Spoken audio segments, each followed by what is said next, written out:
Alright, this is Fagan Production. Yesterday, the Prime Minister, Dr. Andrew Holness, toured Western and Eastern St. Thomas.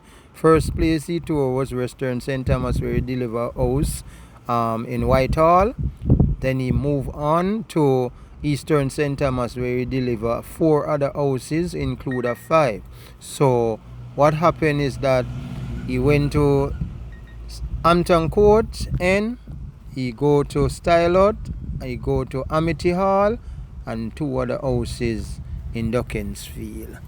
Stay tuned. I will show you what took place in the tour.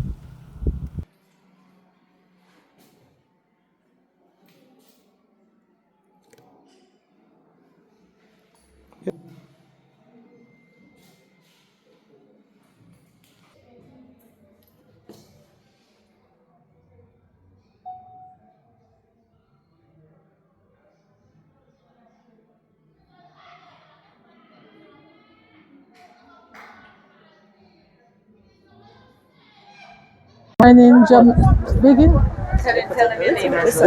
Yeah. Good morning. My name is Jennifer Phillips.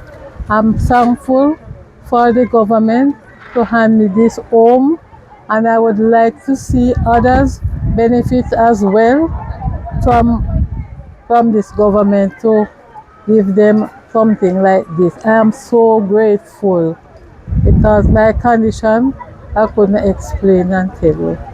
Tell us a bit about it. What was it like before for you? Yes, when we rainfall, we have a mango tree in the yard. It drop on the zinc them and burst them off and the water come in.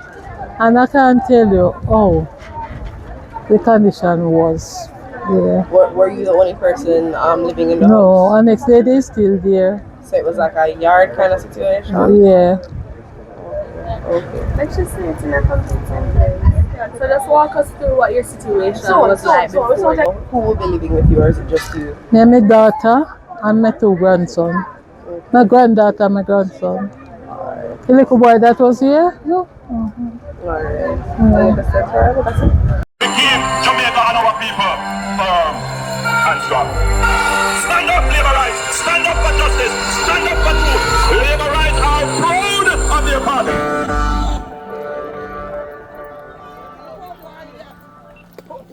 In the name of Jesus. This Thursday morning, we welcome our Prime Minister, Andrew Holness, to Whitehall. I pray to God, we continue to keep me and the Jamaican Labour Party firm and strong. I pray to God.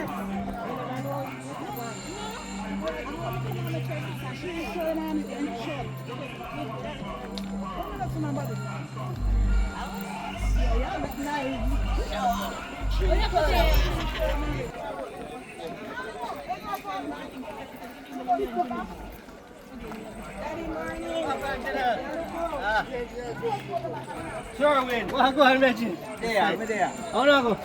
No way. No, go no way, Sherwin.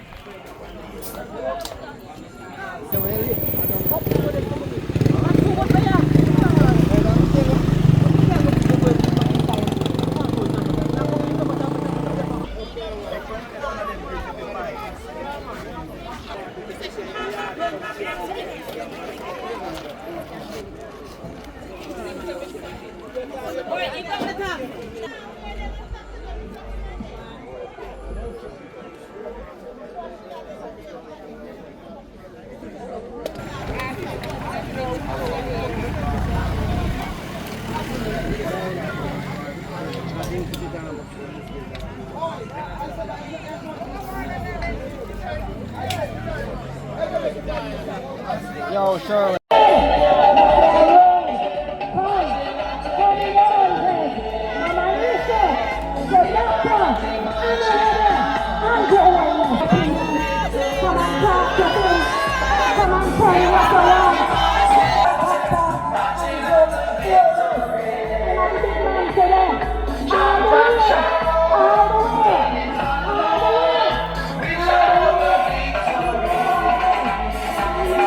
Jump back,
How are you?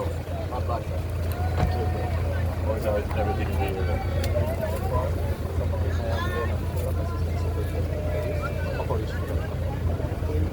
we're not doing too bad. The division but we're not worse.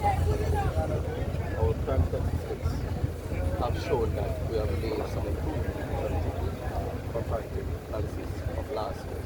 However, we are up in murders, shooting, and rape, 1, 2, 3 respectively, comparative to 2024.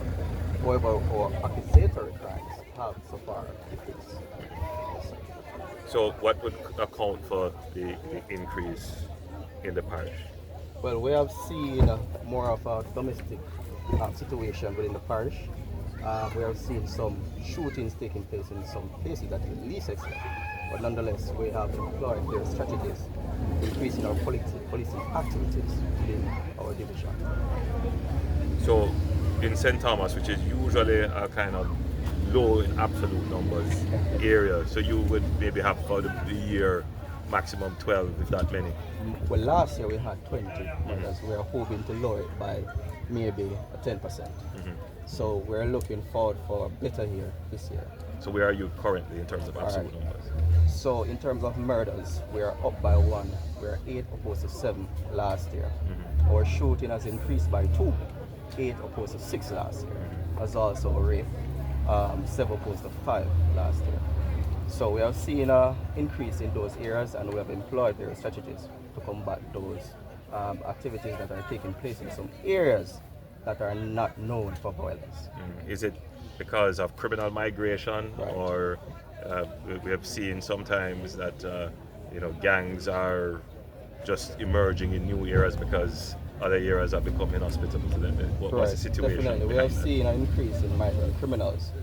This is as a result of the proactive approach by higher command, dismantling and disrupting criminal organizations within our division. So we have seen persons as far as from St. James, which we have apprehended within the division. Last month, about 4 wanted persons we have apprehended so far. 2 of that are from St. James. Interesting. So, the numbers are going down nationally.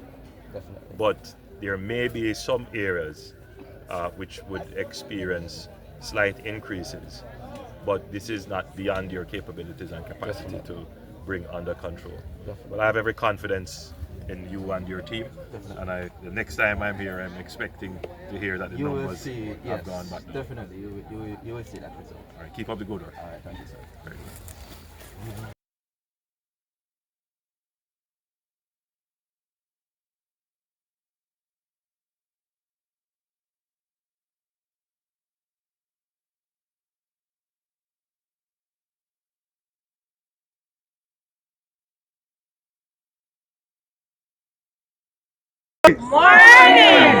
It's not morning, it's afternoon now. Good afternoon, sir. So I want everybody to be very, very quiet so that you can hear our Prime Minister when he speaks. I want everybody quiet so we can hear Yellowman's family when they speak. I don't want to hear no noise. Please. Because this is a special morning. I'm going to give you one chance to make noise now. Welcome our Prime Minister.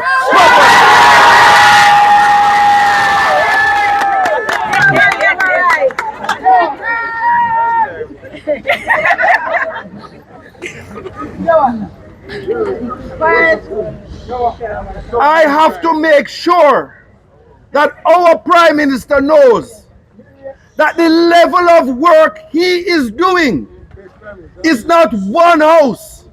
It is 3 houses ready today. 1, 2, 3. And the 3 houses are for people who deserve it. People who truly deserve it.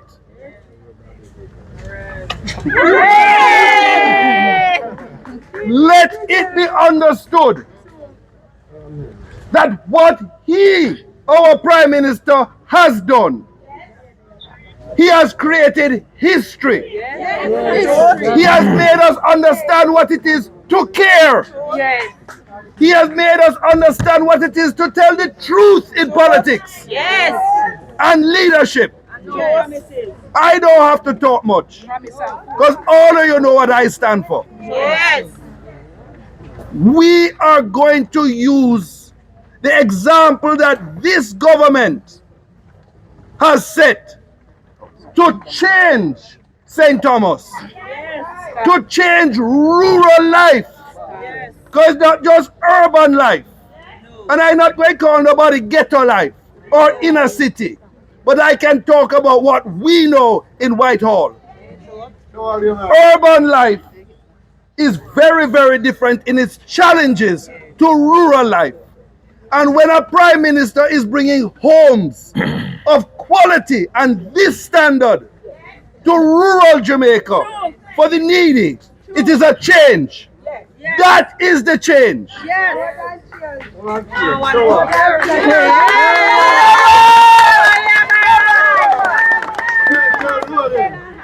I don't want our prime minister to have to talk so loud, because he has 1, 2, 3, 4 more like this to do. Yes. He's coming from St. Mary last night, and he's going long into East St. Thomas. So welcome him again, and let us rejoice in what's being done in Whitehall.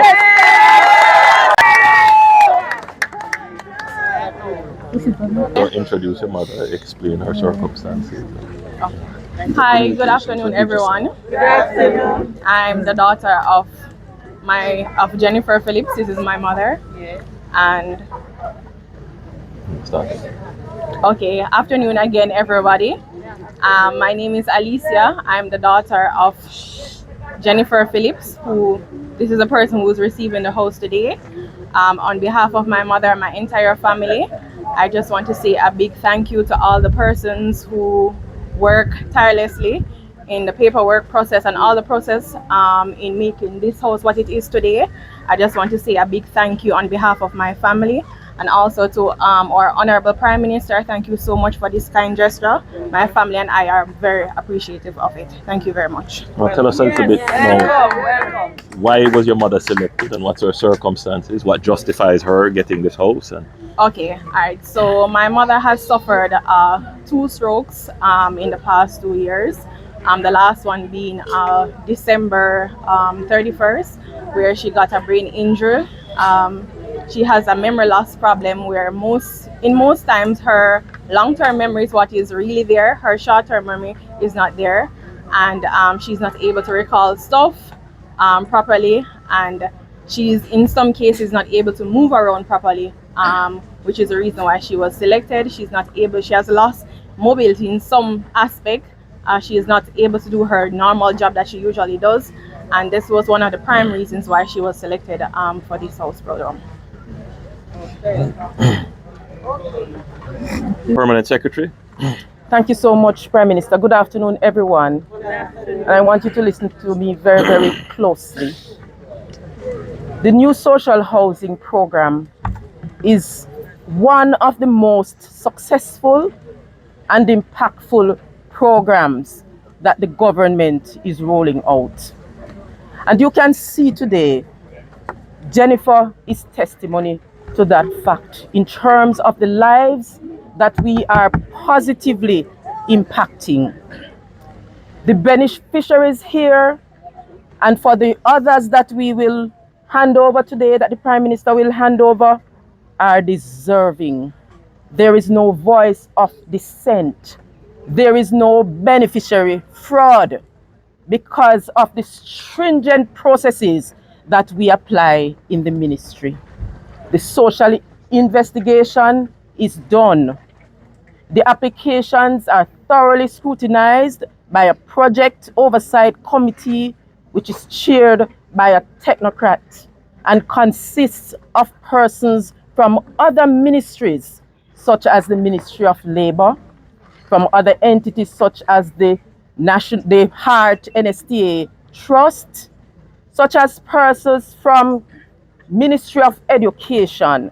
What we are rolling out is a very comprehensive program Because when we go around, we look to see those persons who are most needy, who are most vulnerable. To date, we have constructed 293 houses. There are 43 others that are very near completion. And there are also 65 others which are at various stages. These are to commence very shortly. And so when you add up that, you're going to see that in short order, we would have constructed a little over 400 houses. Now, this to me is a significant achievement. Okay, so I know a lot of you are social media savvy and you would have been hearing various things about the program. And so I'm here this afternoon, to set the record straight as to the impact that this program is having. Now, Prime Minister, who is also the Minister of Housing, has said to us in the Ministry of Economic Growth and Job Creation, build the houses, more houses, and build them at a faster rate. So I'm here to tell you today that we have heeded to what the Prime Minister has said. And as a matter of fact, where houses were taking months to complete, we can now do a house in a little over 3 weeks. If that is not an achievement, I don't know what is. This house, the contractor who is here told me this morning, and I knew this already, that this took 5 weeks to complete. Now this is a proper house, 5 weeks, and because of the terrain, it took a little longer. So I'm saying to you,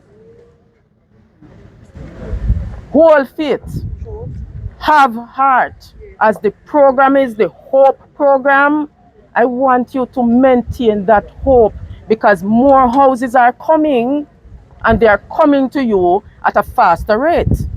Yes, we have issues. For this particular modality, which is a single detached unit, the beneficiaries must come with their own land. And this sometimes poses a challenge, because we have to have the beneficiaries having either they own the land or they have permission to use the land through a deed of gift, for example. And so for this modality, the challenge is that sometimes the people do not own the lands.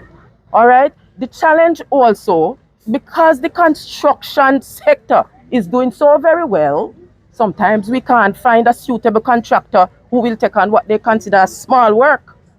And so I've had to terminate a number of contracts that come to me because they are taking too long. The contractors are taking too long to commence the works. We have employed other modalities, the relocation of vulnerable populations, for example, and also the upgrade of tenements. And I want you to follow the social media that I know you're following. So you would have seen us rolling out the various modalities. So if it is not the single detached unit, it's the upgrade of tenements, it's the relocation. The government now is in a very active process of looking in our land banks, which we already have, to see where available lands are. Of course, some people don't want to relocate, but that is another conversation for another time. But I just want to tell you here today, because we are very passionate about the work that we do, because when you work with PM, you have to be passionate about the work that you do. And so we in the ministry are very, very passionate. Several of my team members are here today. And so we say, Jennifer and your offsprings, we celebrate with you today. Keep faith and hold out and hope, because the houses are coming at a quicker rate. Thank you.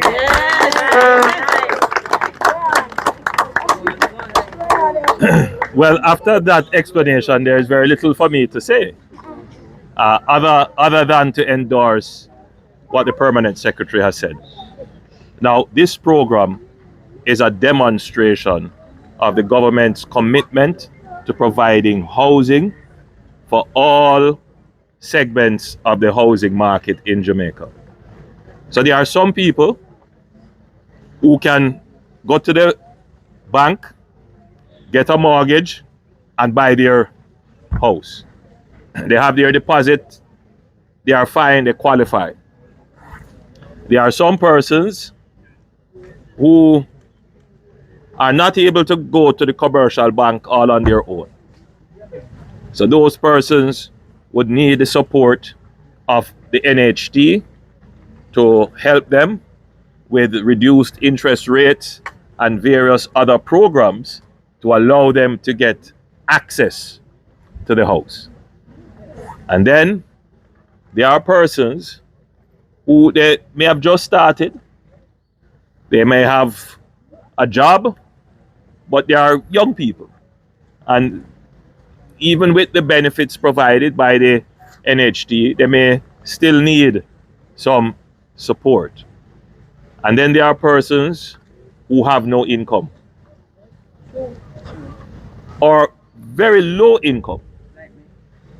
And those persons may be elderly, they may be pregnant and lactating, they may be persons with disabilities, there may be persons whose house would be at risk of flooding and other weather events, and there may be persons whose home was destroyed by fire, they're not able to rebuild, and those persons would require what is called a social house.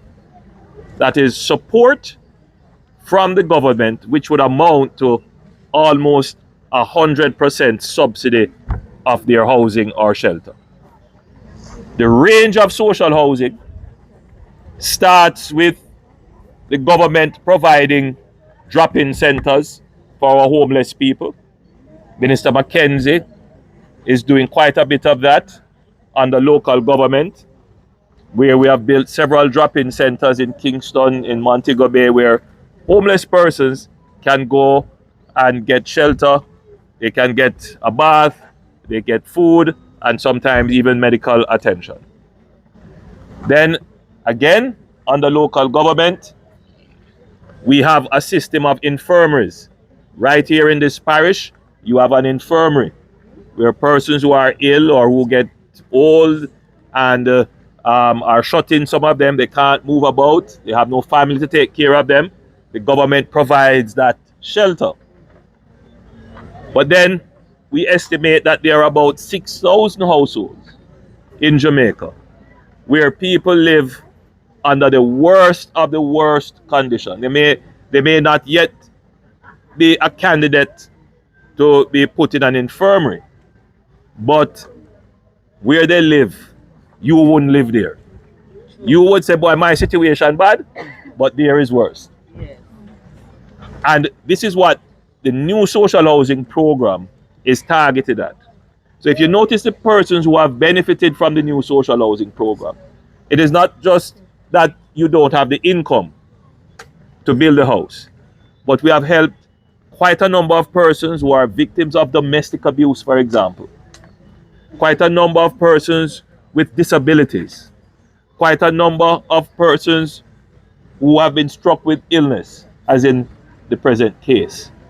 And we have assisted now, we have started a new dimension of the program, which is not just to transform a house in a yard, but to transform an entire tenement or big yard. And we have gone now 3 of those. We have started, well, we have completed 1, and we have now 3 of those under construction. We will begin very shortly another dimension of this program. And this is the new social housing program for tourism workers. Because you would know that the tourism industry went ahead of the development of housing for its workers. So in the traditional and conventional development of tourism in Jamaica, we built the hotels, and people from all over Jamaica went to work in those hotels, and then they found a way informally to settle. And so you have a lot of people working in the tourism industry who don't have any formal, settled, regularized housing. And so we're going to address that using some resources, again, from the Tourism Enhancement Fund, from the government central budget, and from the NHT, to start to help those persons who may be working in the industry but whose income isn't enough to get them into a housing solution. So I'm very proud of this program.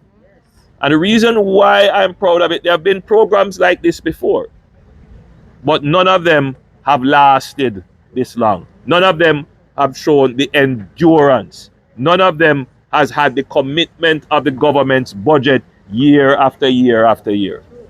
And what is important is that we have spent the time to design the project to over time. It can't do it all at once. But you will see that every week I'm doing this. Every week I'm doing 5, 6, 7. I soon gone up to doing 10 and 15. So the program is developing capacity. Now, you know, as I say in Jamaica, everywhere you turn, Makajuki. You spend the time, you design the program well, then criticize. Then find something to say when I go so. Right? We are the ones who pointed out the 6,000 households. And we are going to put in place a program to deal with it. All of you can have faith that it is going to be done. Them criticize, Lord, it's going to take long.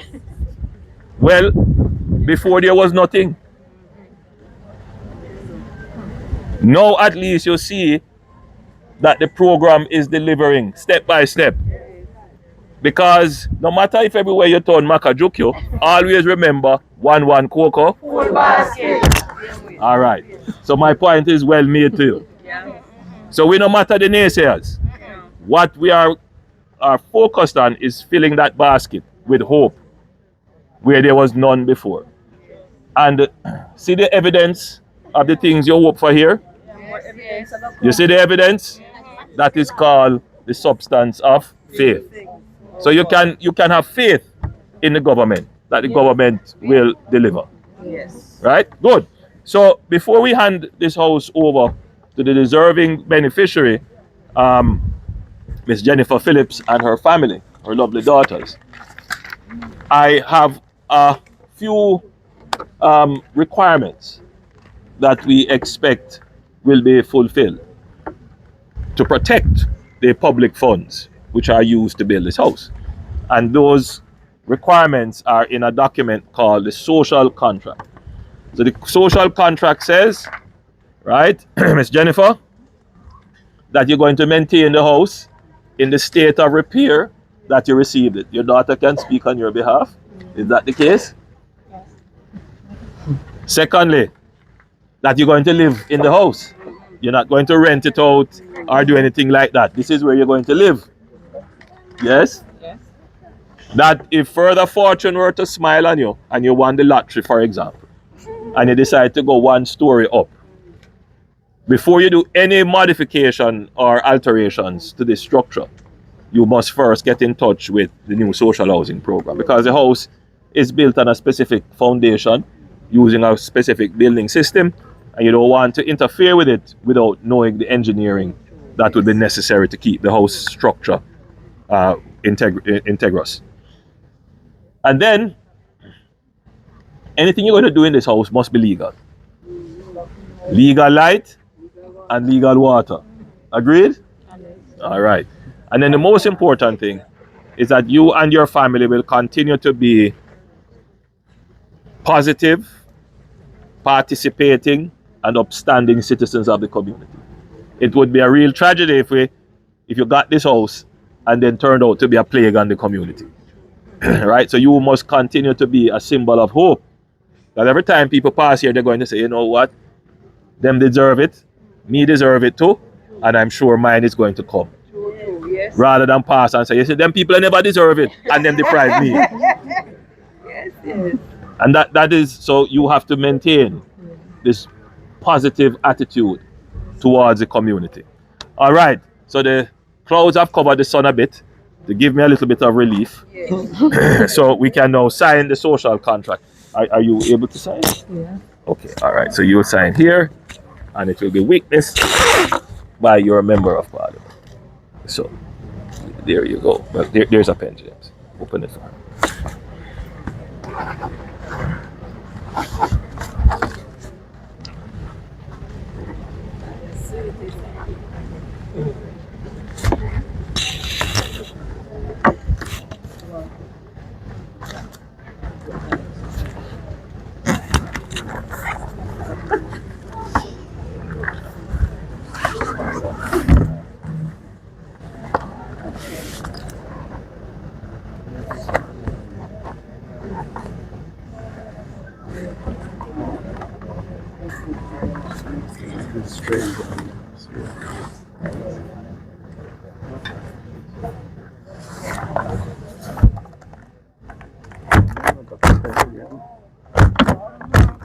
All right, the deed is done. All right, you can stand up. Yes. All right, no, stay where you are. You're just going to hold on to this. Yes, that's it. Very good. Congratulations. The house is now yours. Thank you. Right here? So, you want to hold the keys? Yes. Congratulations and thanks. Thank you. All right, good. All right, so let's cut the ribbon now. Pull up the thing, man. Well, this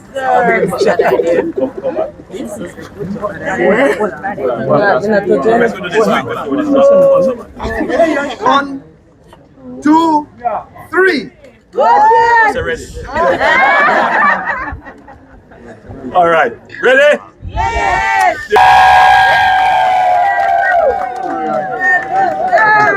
Sorry. We need regeneration.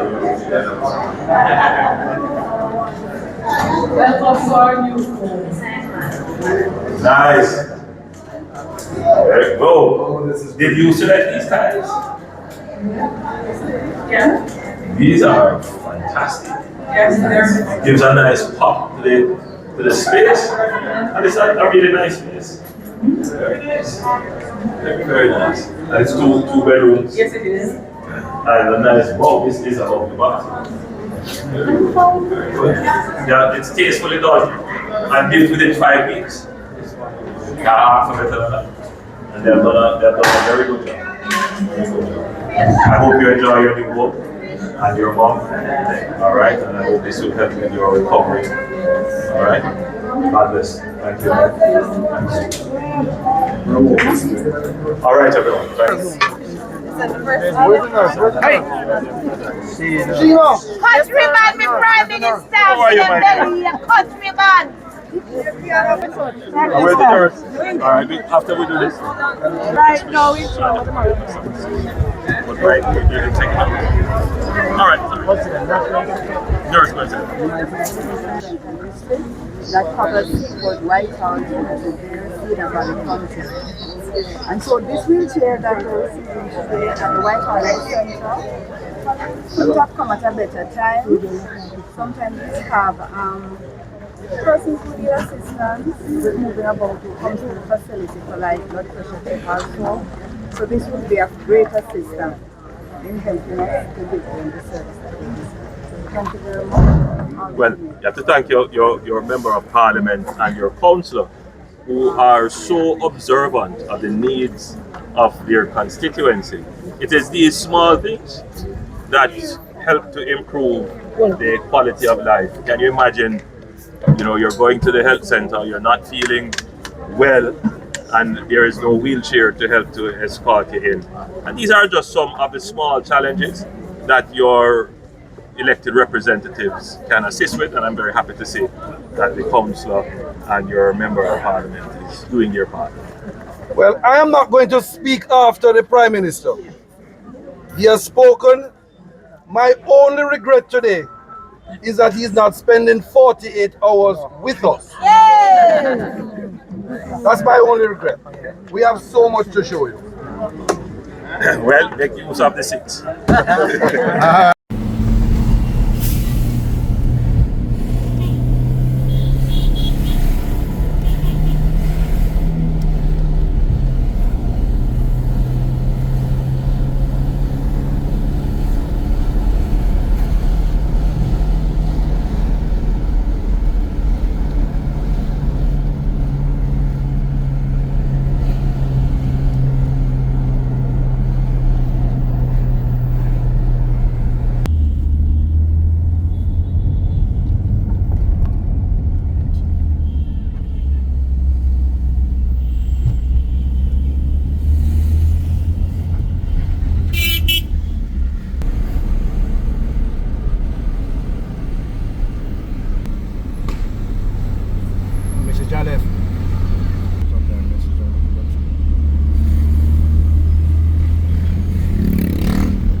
Jason, we're trying to roll him out now.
Right, so just so you know, Sanjie, can you tell me how you feel about the things out the house and everything? I'm feeling great and excited. Yeah? Yeah, from me and my family. And you are who will be living here? And my kids. How many children? Two children, yeah. And like, what was the situation like before? Why you did, you needed this? Okay, I'm made of rent out till I get live in my mother's 8 siblings of us. Yeah, so I go and get this. And I'm guessing it was what, crowded at the mother house or the... Yeah, 8 of us and no privacy. Children could learn and all of those stuff. So now I'm thankful for it, so my kids can be able to be comfortable and we can have our own privacy. Alright, thank you.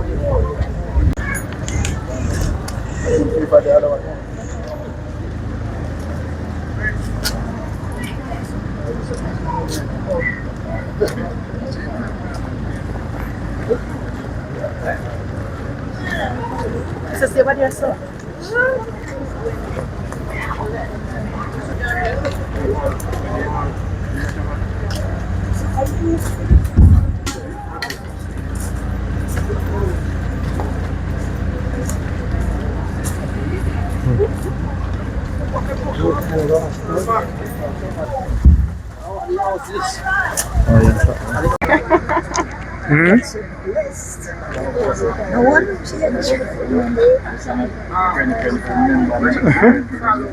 Personal. How are you? What's your name? Sanjie. Zulu. Are you a good guy? Alright, let's start. Yeah. No, you were. You're going outside. I was like, have another chair? No, we only do the food. Yeah, so you're good right there. Alright, everybody is good? Yeah. Alright, so Madam MP, you know the process. You have to welcome us and tell us a little bit about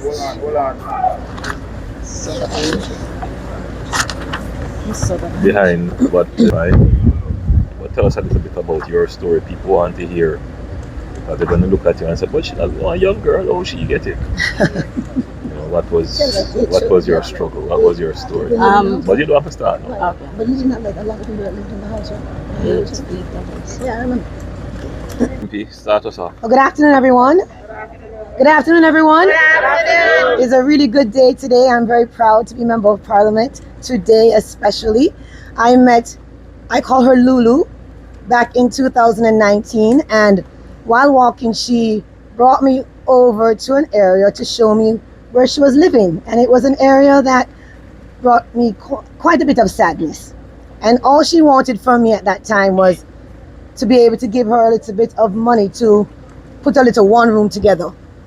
And after 2020, when we realized that we had the social housing, and I said to her, if you can qualify, you will not only get a little funds to put together a little one room, because she had over 8 people living with her in a board house, and she qualified, and I was so excited for her.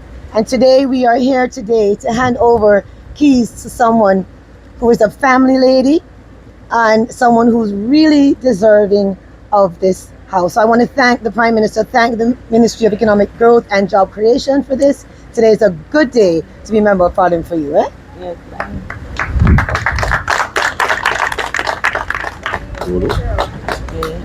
Your turn. Go ahead. my name is Sanjie Sutherland. Speak a little louder. My name is Sanjie Sutherland. I want to thank the Prime Minister, my MP, and taxpayer, Jamaica, who paid the taxpayer, and each and everyone who made this possible. I'm really grateful and thankful. My condition of living while I seek this house, I was living with my kids and 6 other siblings, 8 of us in a 2 government bedroom and board house. Now I'm thankful for what my MP and my Prime Minister had done for me. Nervous? Just breathe.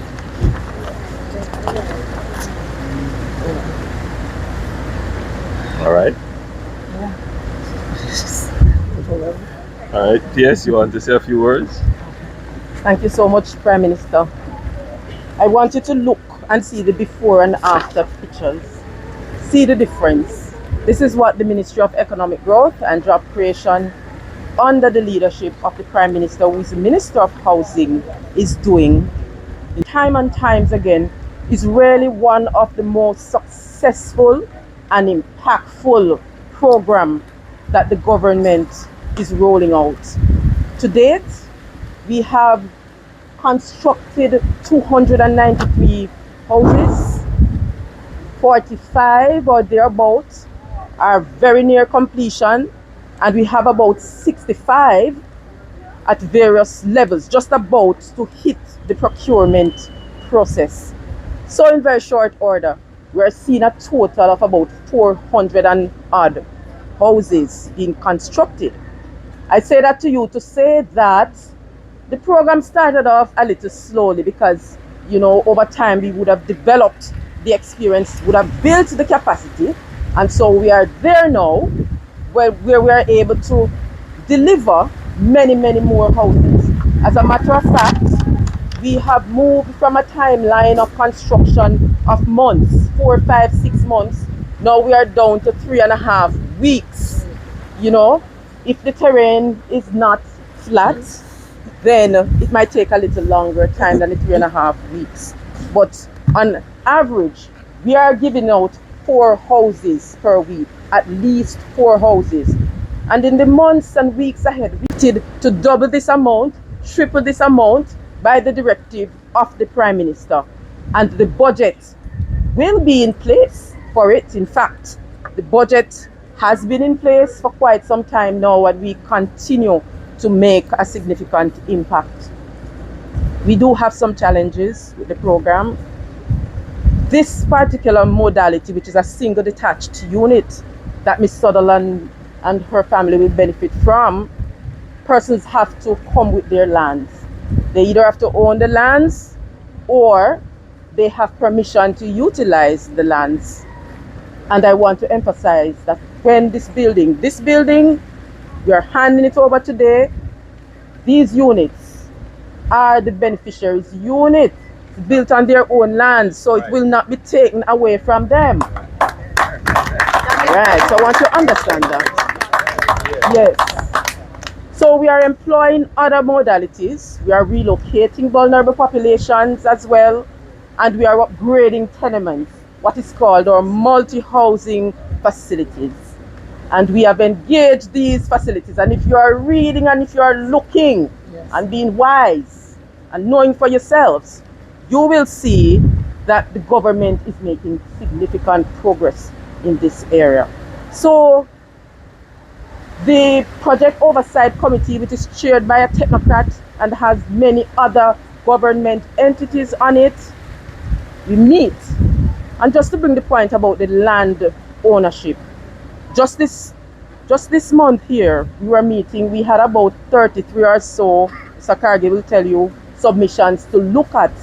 And while we were looking at them, we were seeing that almost 50% of these had problems where the lands are concerned.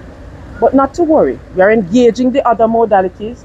We are looking in our land bank, because the government does as a land bank, lands that are owned by the Minister of Housing, lands that are vested in the Commission of Lands, that we are looking at to see how more persons can benefit. Meanwhile, we are going through the program, tightening up any areas that we've identified weaknesses with. But suffice it to say, to date, and this is since 2020 now, the program was conceptualized in 2018, we have never had a case of fraud, of beneficiary fraud. And so each time I come to the handing over Prime Minister, I look and I listen to the community members agreeing wholeheartedly that the person who is the beneficiary really deserve this house. There's no voice of dissent, and I've been to many of these house handing over. So I just want to tell you, for those persons who are waiting and they're seeing Madam Sutherland getting the house and they wish it could be them, you know, your time is coming.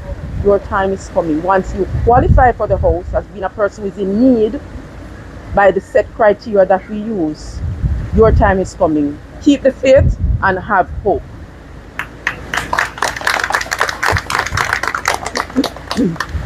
Thank you very much, Permanent Secretary.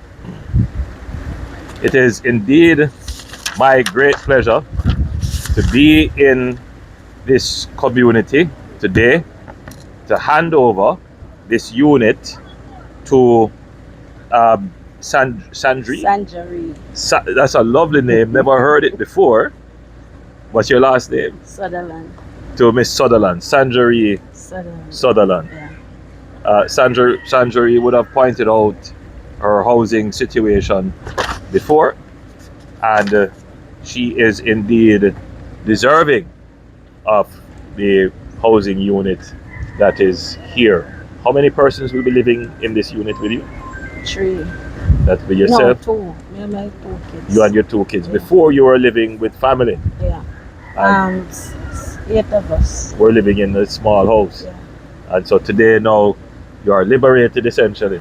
Yeah. You can have They have their own privacy now. Yes. Children, they can, that's what they're big now. They can enjoy themselves now by them in their own room. Mm-hmm. Yeah. And so you're a happy lady today. Very, very happy. Very good. So Very good. happy. So this is what we do. We build houses to improve the lives of ordinary Jamaicans. Right? And we believe that everyone in Jamaica should have good housing. And Sanjie's situation was one in which everybody agrees that the condition would need some form of intervention. And that is why this administration made the commitment that we will build houses like never before in Jamaica. To date, since we have become the administration in 2016, we have started and completed just over 31,540 houses under the NHD. This is under the NHD. This has nothing to do now with new social housing program, of which 21,166 have been completed. So over the last 9 years, we have completed 21,166 units. And we have, in terms of housing starts, we started and completed 31,540. So what that means is you will always have houses in some stage of development. So you could have housing that have been started and houses completed. So just to be clear on that, we have 31,540 houses that we have started, of which 21,166 are completed over the last 9 years of our administration. And that is a phenomenal achievement. But the real achievement is in the houses to come, because we have presently 7,692 houses that are under contract, meaning that between the NHD and the developers, they have signed agreements to start constructing. We have 12,207 units that are in procurement. We haven't signed off on them to actually build, but we are in negotiations with them to start. And we have 10,598 units that are in the planning and design stage, meaning that either the private developers are trying to figure out the design and where it must go on the land, or the NHD itself is doing the design. And we have currently 8,353 units under construction. And we have another 1,900, almost 2,000 units that are being done privately, which the NHT is funding. People who are building on their own land and so forth, and they're taking mortgages and so from the NHT.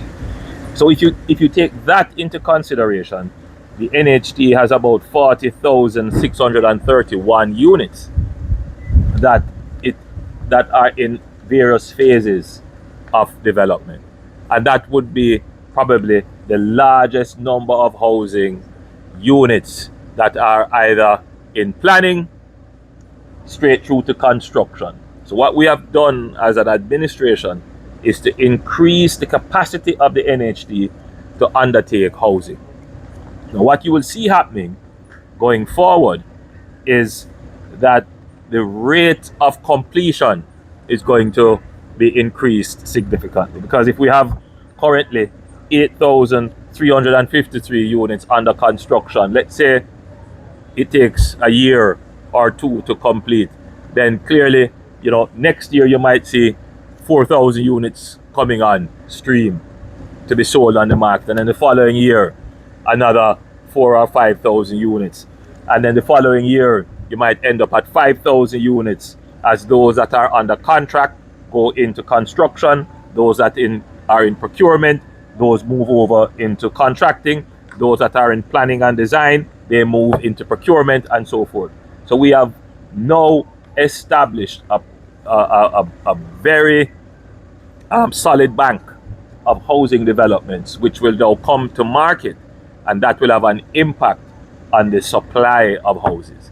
Now, just to say quickly, much of the discussion around housing is to say, we're going to provide a housing grant for young people, or we're going to do a program of rent to own. And they all sound good. And by the way, these are things that we have already put in the public domain. We have already said these are things that we're going to do or have started. Many of them we have started. We have numerous programs under the NHT. But what is missing from the conversation is the basic. And whenever you talk about housing or anything else for that matter, there are two things that you have to pay attention to. One is the demand, what you want. And the other is the supply. Where is it going to come from? So it's one thing to say, we will give you a rent to own program, and you can just go in and occupy the house, and you pay the mortgage that is the equivalent of the rent, and then 6 months after you get it. It sounds good. That's the demand. But where is the supply? Show me the house that you're going to give to somebody to rent to own. Where is it? Where does it exist? Okay? We will give you a grant to help you with the down payment on a house. Okay? Show me the house. Where is it?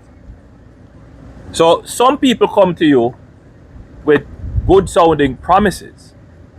However, my administration, we put pen to paper, we go out there, we check, we look, we do the surveys, we do the work, and we are the ones building the houses. So yes, this administration will put onto the market through the NHT in the next 3 or 4 years 40,631 housing solutions as of today.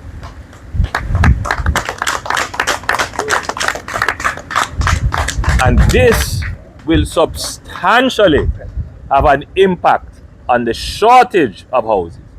So while others are busy talking about what they're going to do on the demand side of the equation, we have been working to address the supply side. That is to make sure that you actually have the houses that you can promise. So some people are promising houses where none exists, and we are providing the houses so that we don't have to promise them. Right? That's the reality. Now, again, when we talk about housing, we have to talk about equity. So if you want to give people subsidy, meaning you want to pay for a part of the housing, who should you help? Mostly with housing. You want to help everybody, but who should you give the greatest subsidy to? The poorest people, the people who live in the worst condition. And that is why we have developed the new social housing program, which is this program, to identify the people who live in the worst of the worst condition, and we give them subsidy. So it sounds good to say we will give a certain set of persons $500,000 to deposit on your home. But the question is, what about the other set of people who would also want that kind of benefit? How are you going to determine who gets that? And so these are some of the issues which are not quite clear. Because if you say you give it to persons 18 to 29, what about the persons 30 to 40 who have been working for how long and still can't get a house? You see, everything you do has an impact on some other group. So you end up favoring one group over another. Yes, I want public sector workers to be able to get as well, but there are people in the private sector who are saying, why, I've been working too, why can't I get that? And so these are some of the issues that you have to be very careful with. They will make these kinds of promises to you, but what they do is redistribute equity unfairly in the society, give one group an edge over another. And that is always bad policy and bad government. What you want to do is to have a full supply of houses. So it don't really matter whether or not you are in public sector or private sector, house there. We have enough houses, right? So you will always find that when governments are not able to address the supply of the issue, then they turn on people on each other, and I will favor this group and ration the supply and give it to you for political benefit, essentially. And that is always bad policy. And that is what I see creeping into the discussion about housing, trying to favor a certain set of groups without addressing the actual issue, which is the shortage of housing. If you note, nothing has been said from the other side about how they are going to increase the supply of housing. All they have talked about is how they are going to redistribute the housing benefit to certain groups for political benefit. And Jamaicans must wise up to this. You need a government that can expand the resources, expand the supply, so that you don't have to be in contention and competition. So young people is competing with people who have been working for how many years. Poor persons who don't have the resources, they are now going to have to compete with persons who have. No, you don't want that. Expand the number of housing. And we have put here the program where we have 40,631 houses to come. This does not include the 21,166 houses that we have built already in our time as the government. And so, ladies and gentlemen, I hope my explanation has given some light to the discussion, and so you are now informed with knowledge to properly analyze the options that have been placed in front of you.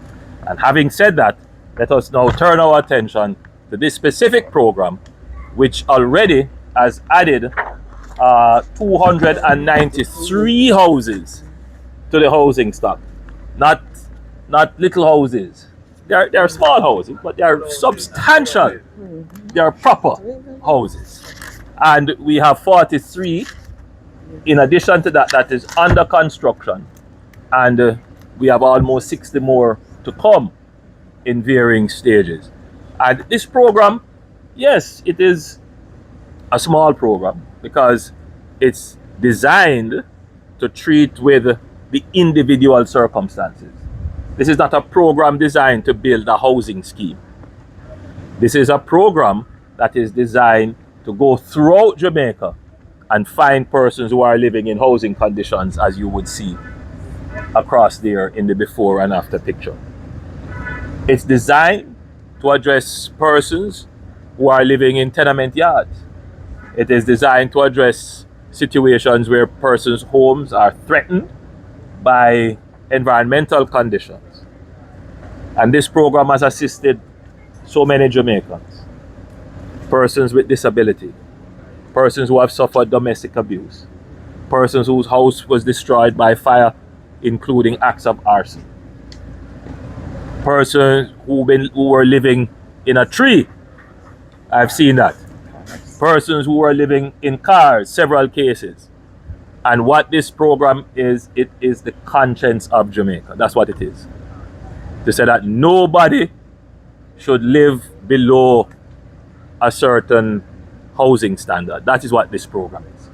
So, it's taxpayers' money. And as I have said to another group, something might be, you might get it free, but it costs somebody else. Yeah. And though you are not paying cash for it, you have to still pay for it in your behavior. So what justifies this house, it is not just your former condition, it will also be your future behavior. Because the purpose of giving you this house is to transform your life.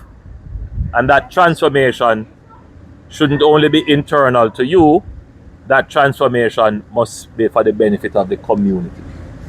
Just by having this house here, everything in this yard is uplifted. Everything on this street looks better. Just by having this house here. But what if you turned out to be a plague on the community? Then the people in your community who are taxpayers would say, you see it? And this big you the house for? And that would devalue the community. But if you were an upstanding citizen that participated in the community, you were a positive person who helped to resolve conflicts in the community, who people could come to you and you counsel, and you were a positive example, then everybody would say, you know, I want to be like you. And I see that you were fortunate to get one of these houses. I too will have faith.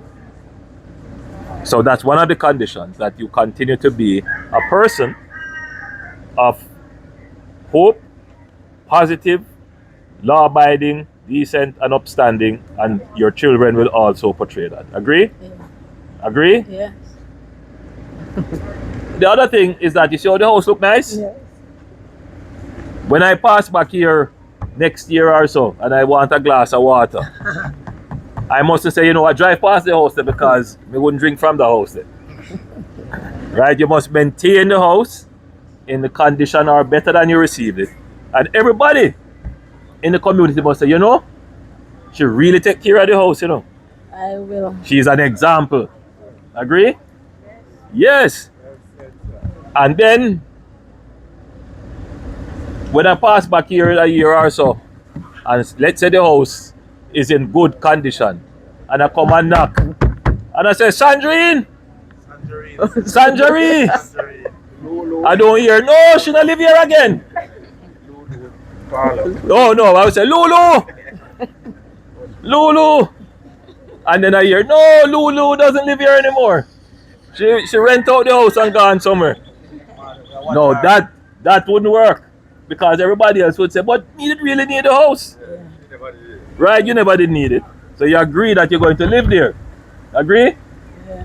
And if further fortune were to smile on it, because I know you buy lottery and so forth, and you win the lottery and you decide you're going up 2 more stories on this building, before you do any modifications to the building, you must contact the new social housing unit to get approval, because the house is built to a certain specification and you wouldn't want to do anything that will damage the house. And finally, everything that you do in this house must be legal. Legal light and legal water. No scammer. No harboring any gangster. Nothing like that. Everything must be legal. Agree? Yeah. If you agree to that, let us sign the social contract.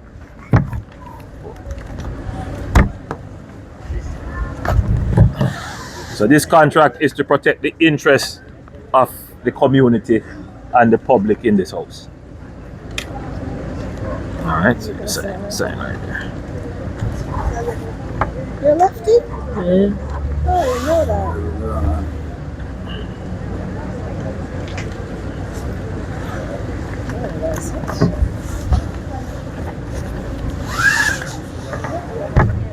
Oh, I mean,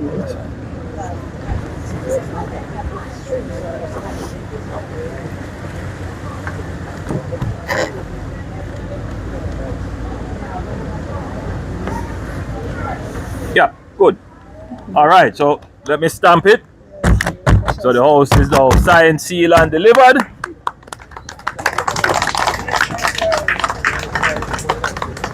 You don't mind me ask how old you be, Lulu? Because you look like 18. Whisper and tell me. How are you? I'm a classmate, boss. How are you? So the reason why, hold on to this, Lulu. Now the reason why I ask your age is that I saw a comment on the social housing, and one of the comments was that be old people that get the social house, young people, and I agree that all the programs that we have must be equally servicing all demographics. So it must service people who are elderly and retired, people who are currently in the working population, and in particular, young people. And Lulu is still right there at that age where you could consider young but not youthful. Right? Even though she looked like a little baby. All right? So yes, this program caters for everybody, and it does not discriminate on age, sex, religion, political affiliation, or anything. Once your circumstance is robustly certified as being in need and you are able to secure the land, we will help you in the construction of good shelter. All right? Good. All right, very good. All right, so let's go and cut the ribbon.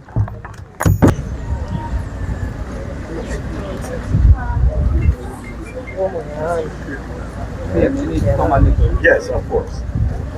Right, hold up your keys, sir. You're good. All right, everybody's ready? Ready. After three. 3. Yeah. All right.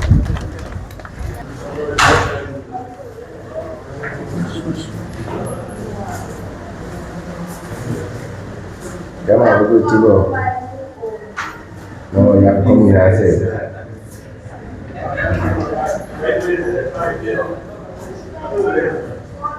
Welcome to my new home. Welcome to my new home. Very nice. You have all the tiles. Look here, man. It's a really nice tiles. That's very nice. How long did it take to do this one? Yes, to build this one. Richard. How long did it take to do this one? A year. From start to finish, how long this one took to build? 2 years. To build? From start to finish? What did you say is 1 year? Oh, it's finished. Oh, but it took a time to be handed over. Very nice. So this is your bathroom. Oh, forgive me. This is my room. Oh, it's definitely.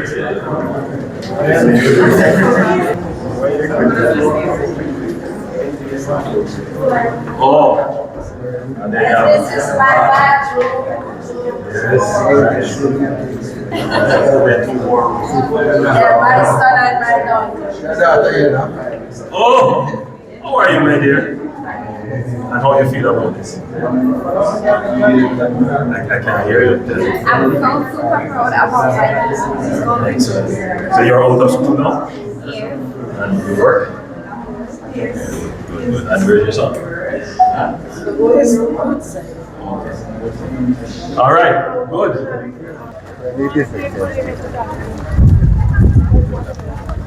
Watch it. Quick. Mm-hmm. No. That's, no, man. No. But something.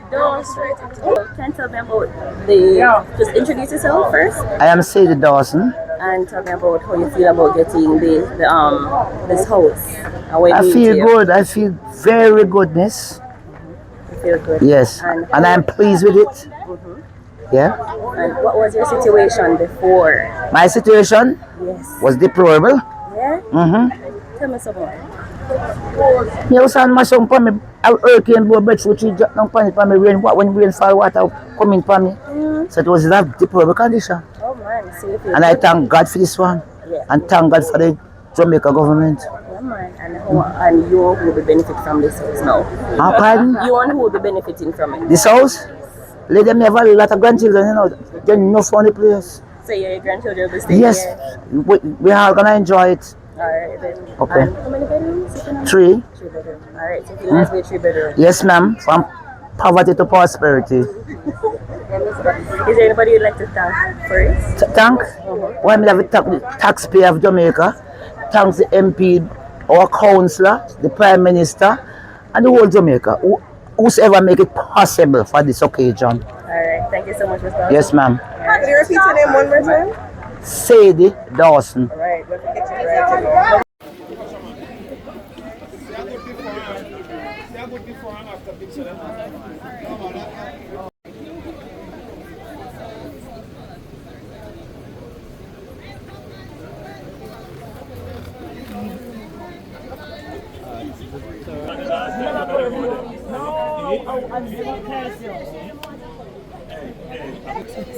You want more then?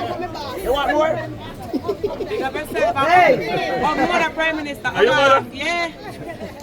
You don't want more? Is that right? Good afternoon, everyone. Good afternoon, everyone. Sadi Dawson. Yes, sir. And you get 3 bedroom house. Yes, sir. So you and your children and grandchildren? Yes, sir. How many grandchildren? Even if you count them, I never done this evening. Look at me, child, I never done this evening. I know. So I not start. All right. What's the name of this district? Holland Town. Holland. H-O-L-L-A-N. Holland. Town. All right. So this is in Dalvey. Yes, sir. All right. I'll move this page. All right, ready? So you know what to do. Let's spoke to you already. Yeah. Tell you what you need to say. Got to give a little.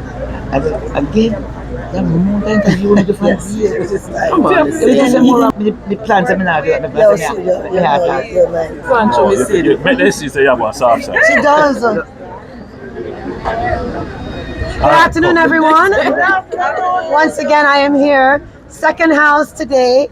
We're passing the keys over. Today is a very special day for me, but extra special to be right here in Holland Town with Sadie. Everyone in my constituency knows Sadie. And you can see how many people are here to support her. Give her a round of applause.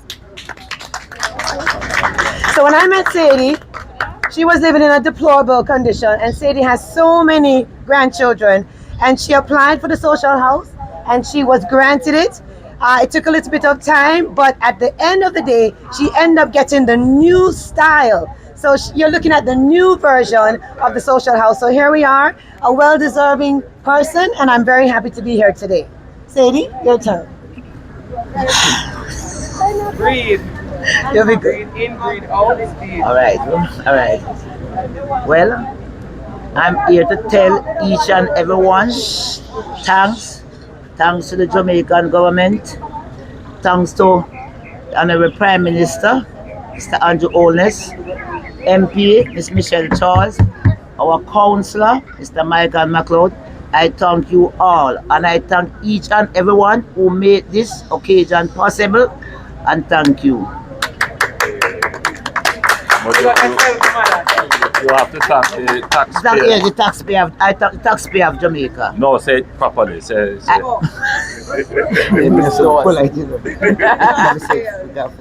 No, just say it nice. Well, all right. And also, I thank the taxpayer of Jamaica, because those are the ones that make it possible. All right, so you have to tell them that I apologize and I am sorry. Yeah, MP council, everybody me say bad things about me now pretend. But today's a good day, yeah? Yeah, nah pretend. You can't put people on practice. No. Because if you put some of them on practice, your head hurt you.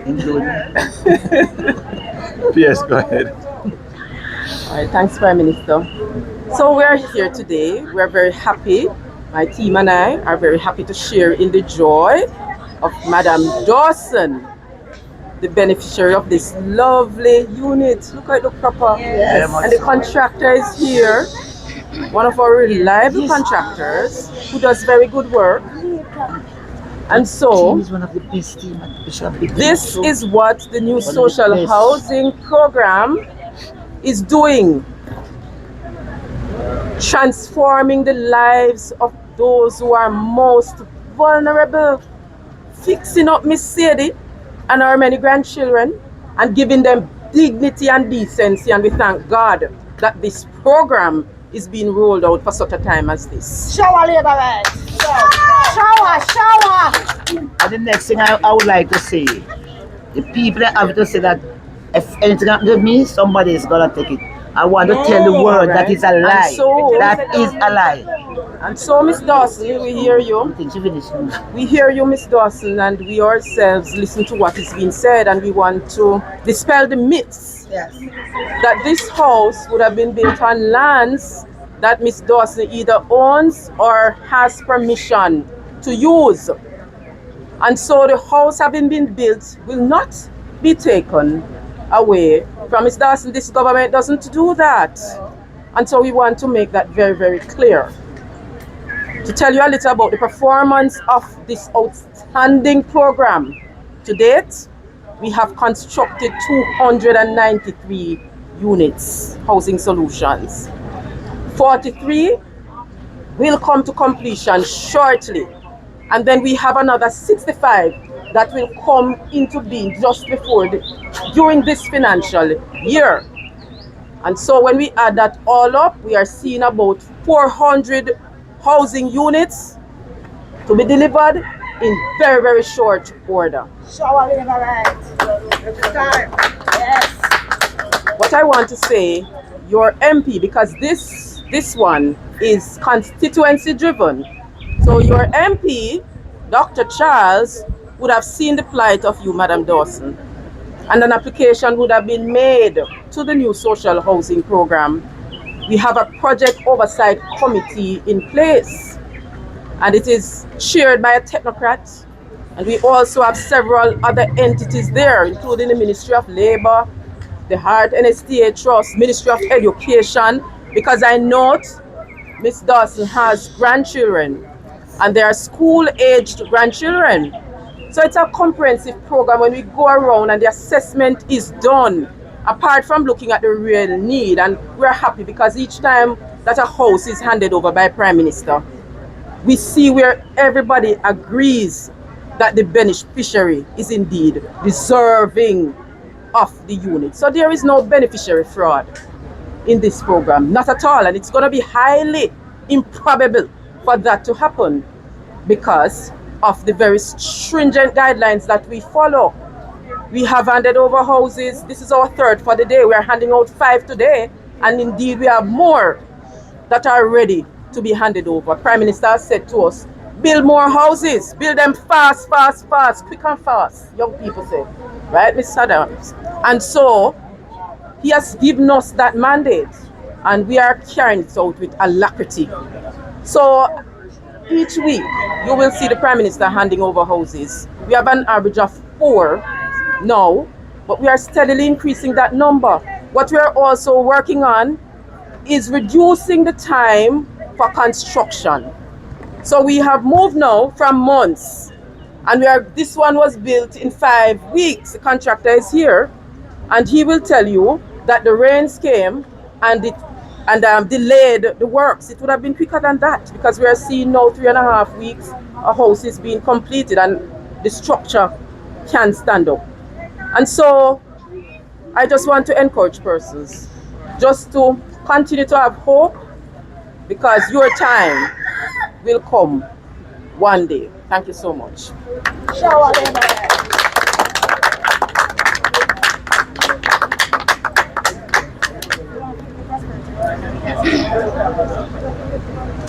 Thank you very much, P.S. Williams. I want to have everyone's attention for the next 1 hour. But if I can't have it for 1 hour, I will settle for 10 minutes. Do I have your attention for 10 minutes? Full attention. Undivided? Undivided. I promise I will not keep you longer than that. I have some points that I wish for you to hear, internalize, and to carry into the rest of the community. The main problem of housing in Jamaica is the supply of houses. How are houses built in Jamaica? Well, we have private housing development. As I look in this community, I would say almost all of the houses here in Holland are privately built. You may have inherited a piece of land, or you may have purchased a piece of land, and you took your time, block on top of block. Each year you build a room until it is completed. Some persons may have gone and borrowed a mortgage, either to buy an existing private house or to build one. So that tells us that if we are to be building houses in Jamaica, you need financing. You need a market to supply financing to private people who would want to build their houses.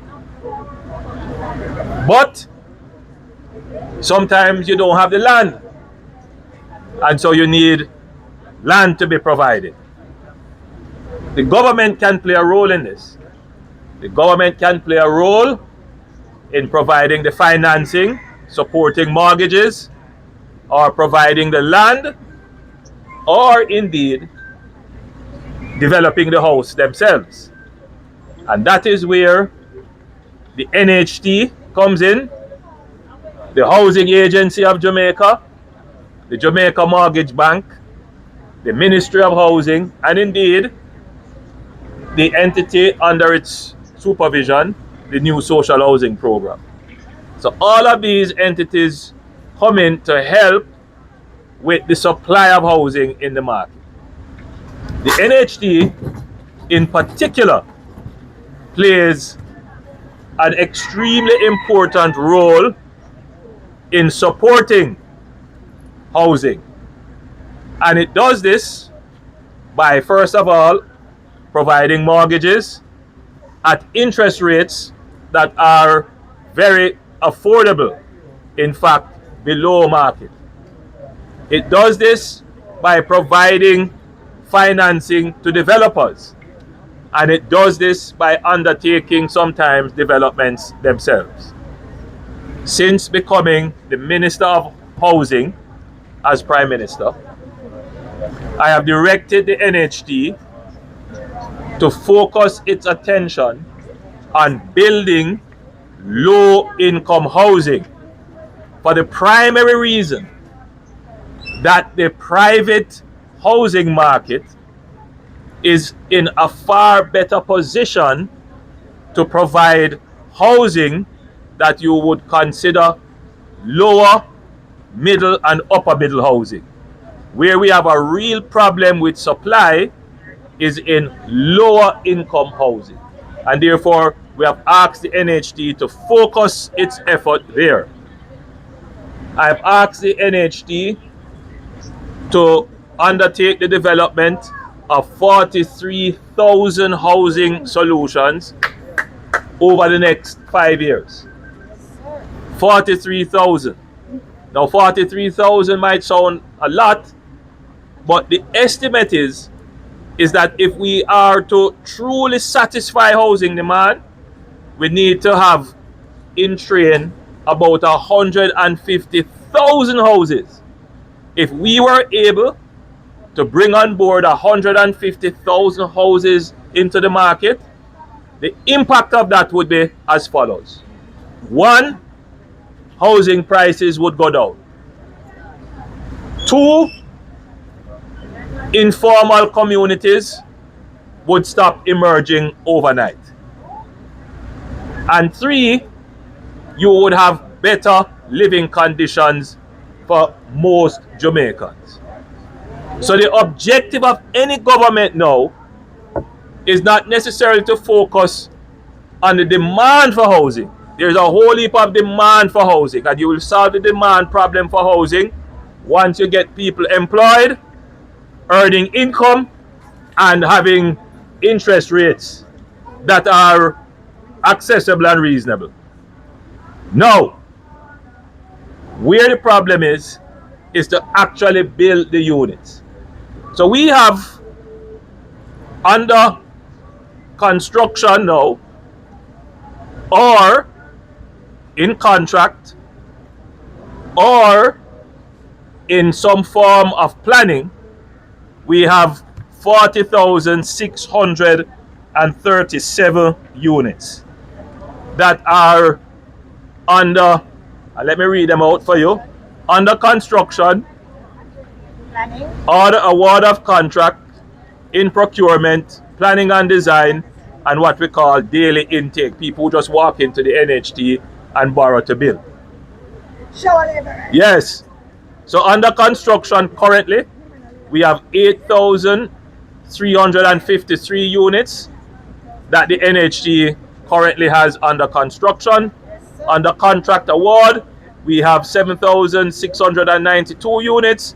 In procurement and negotiation, we have 12,207 units.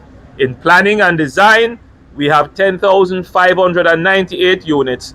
And in terms of the NHT's daily support for people who are building and constructing, we have approximately 2,000 units. So in total, 40,637 units that are in varying stages. Now that is a significant number, so we would almost fulfill the NHT's commitment of 43,000.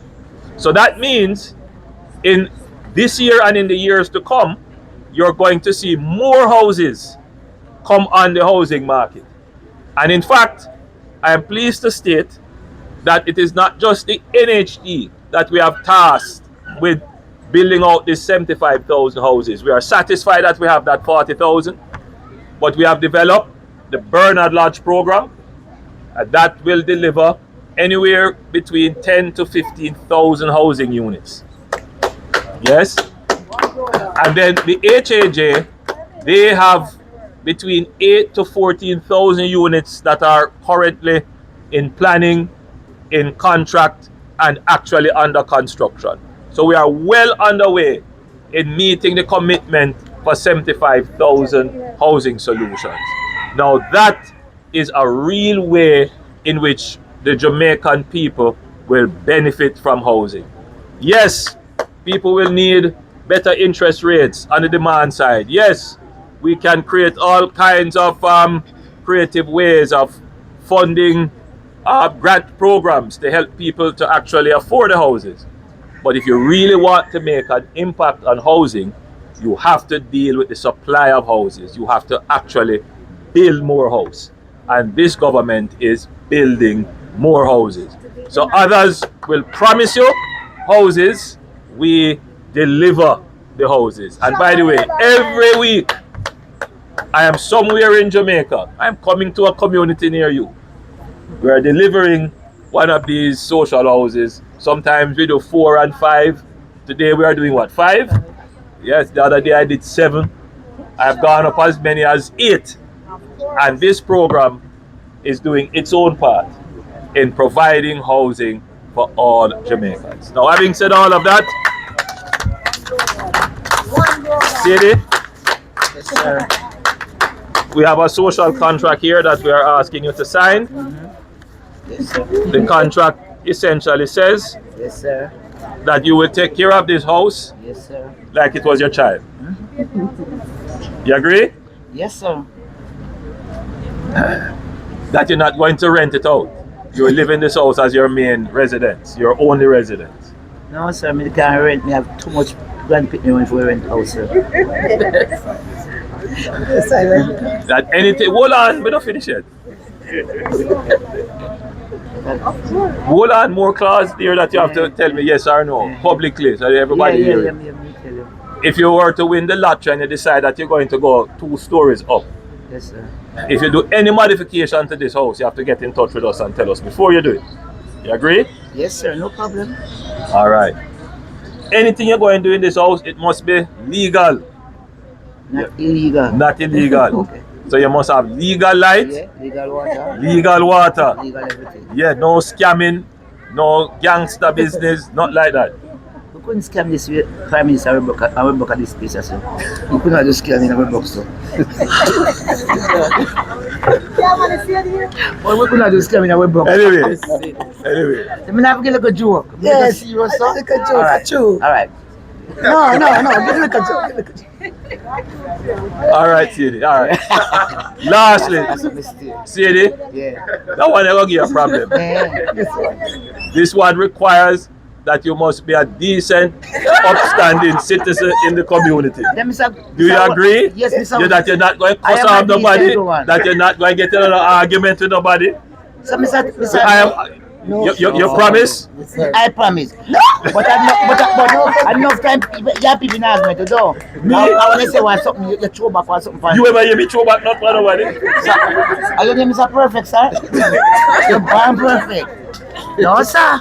You're perfect, sir. All right, so Miss Sadi, you agree? Yes, sir. Yes, sir. That you're going to be an upstanding citizen in the community. You're not going to get in an argument with nobody. You're going to be an ambassador for hope and good and positivity. Yeah, make me try. We try. We try. I'm going to try. I'm going to try. You have something more you have something to say? No, it's all right. That's it. Come. I'm going to try. Why say you have something? No, you know that it's true, sir? Yes, of course. I must love the truth. You know the truth.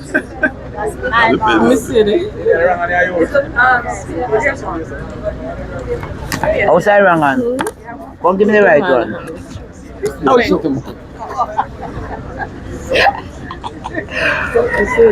Let's see me forget it. Yeah. That man come before us and make figure some joke. I know me I get joke. That man can't have yourself to get joke, you know. You give some good jokes. Yeah, you forget joke.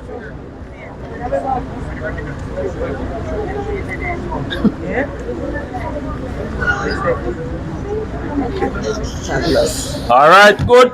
We stamp you. Here you go, Sadi. Yes, sir.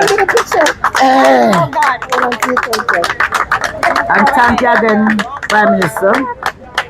Thank you very much. I'm not have any. I'm not embarrassed. I'm not have none. I'm not embarrassed.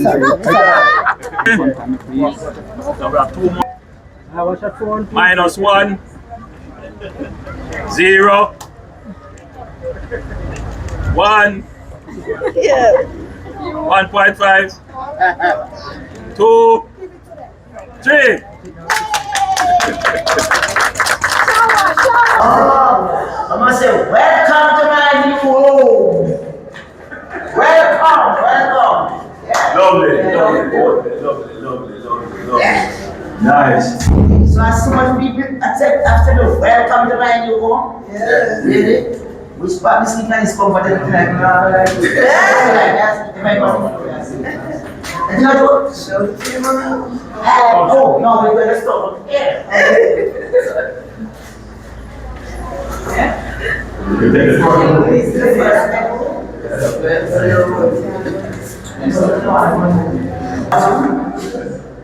Yes.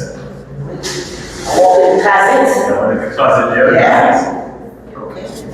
So nice. Excellent. Very much so, sir. So this is your room. This is my Say enjoy. Good evening, everyone. My name is Gloria Dakers. Gloria Dakers. And I am so pleased to achieve this home and be another home owner. The first house that I was living in, it was a disgrace. I'm not afraid to say it. Like when rain fall and so, oh my God, I have to set up pans, and if the breeze come with it, is another thing. And I was so happy and glad the day when Miss Charles, the MP, secretary, called me about the house and tell me the procedure of what to do. And I did go in, and thank God today it paid off. Thank you so much. I well appreciate it. I'm a mother of 5 kids and 4 grand. And they'll all be living here with you? Yes. Thank you. Thank you. You're welcome.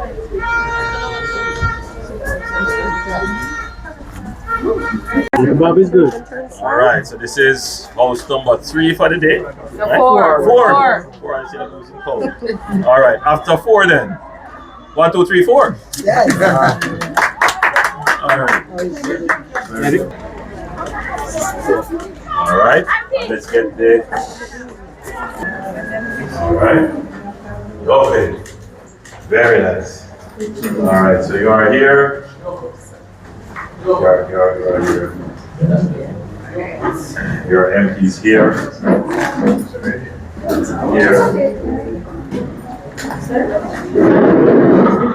Welcome to Amnesty Hall. You see the new road on your way. I am here. I'm so happy to be here today with Miss Gloria. When I met Gloria, I met her in that home that she had, full of heart, but it was in a deplorable condition. The pictures show exactly what she was going through. So today I am extremely grateful and happy that the Ministry of Economic Growth and Job Creations has been able to bless you with this home. Well deserved. All right, Gloria, you want to tell us your story and how you got to this point? Give us your testimony. Okay, I was there one, and I got a call from my MP office. And the person said to me, Miss Dakers, do you have anywhere you can put her out? And I said yes. And she said, okay, come in with your documents. I did that, and I got through all the procedure. Where I was living, it was a 2-bedroom, but oh my God, every 2 years I have to change fly. When rainfall is nothing pretty, from both top and side. So I have to keep setting up pans just to fetch the water. When the rain done, I have to keep drying out, cleaning up, and all of that. When I say rain set up, I am different feelings. So today, I am very thankful. I am grateful. It is not a politics house or of a politician. So I'm thankful for the people of Jamaica for the tax-paying money. Thank you again, MP and the Prime Minister. Thank you. Thank you very much. Yes, you want to say a few words? So we continue to celebrate with you, Gloria. This is the 4th house today, and we have 1 more to hand over. We're doing an average of 4 houses per week.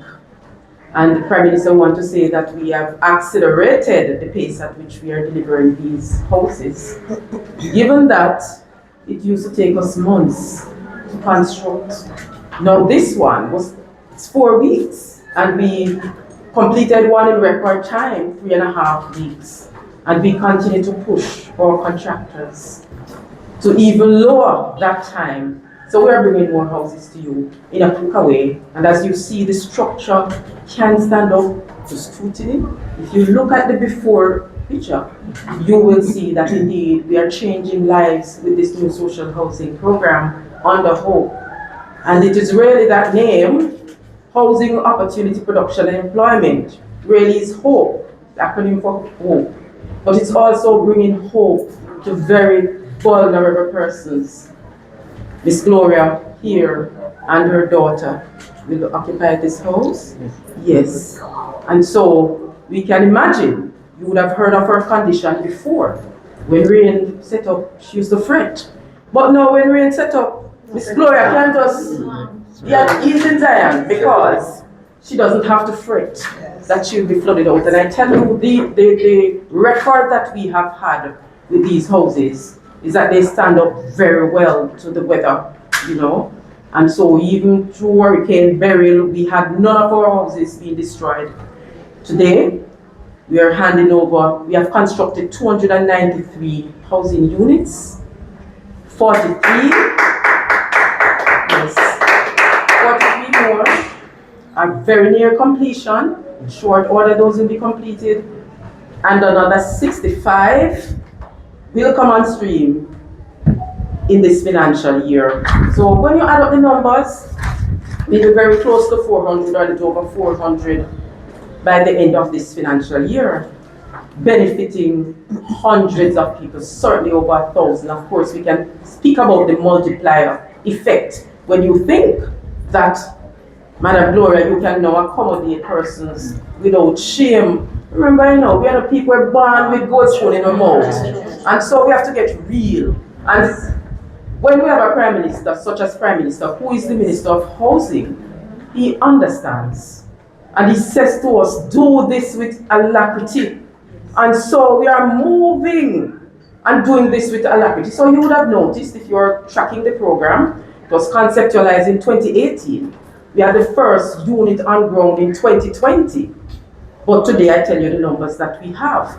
So you see that we are picking up pace, we are building capacity, and we are employing also, while this is a single detached unit, and persons have to come with their own lands or have permission to use the land, we have two other modalities. The upgrade of tenements, you know, that's what we call the big yard, but we use a prettier name. So we say multi-housing facilities. And we also have the relocation of vulnerable populations. So persons who are in flood-prone zones, we can move them. We are looking at, because the government has a bank of lands owned by the Minister of Housing, and also those lands that are vested in the Commission of Lands. And we're looking to see how we can make people benefit quickly from the social housing program. So, as the program says, it's under hope. We ask you to be hopeful, to remain hopeful, and to have faith, because we are bringing the units to you. How can I get that one, please? How can I get one, please? All right. So for this, what is the criteria? So for this now, you would have noted that Ms. Gloria would have mentioned her Member of Parliament. This is a program that the MP would apply on your behalf. Because yes, and which is why we encourage a close collaboration between the constituents and their MPs. And having the MP now would complete the form, submit it to the Housing Ministry, the Ministry of Economic Growth and Job Creation, and then we would look, because what we are looking for is really those who are most vulnerable. So you would have seen, for example, Ms. Gloria didn't really have much means. So we are looking to see that you're not earning much. We're looking to see that you're pregnant or lactating mother, persons living with disability, for example. We're looking at those. Those are the target groups. As I said, just think persons who are poor, who are destitute and have no means, elderly persons, sometimes pensioners, who, you know, continue to live below the poverty line. And so those are the target group for the new social housing program. When the applications come to us, there's a project oversight committee that is headed by a technocrat, and it has other entities on there as well. And really what we want to do is establish real need. And so you will be advised if you are successful. This is over here. And we can talk to you after. And then, of course, we go through the whole procurement process to retain a suitably qualified contractor. And at the end of it all, we have this beautiful structure. People, you can be. Everybody. One person may receive the benefit directly, but just having this unit here uplifts the entire community. And I'm certain that everyone in the community is happy for Gloria because her need would have been established. This program is a program that is based upon the beneficiary's income status.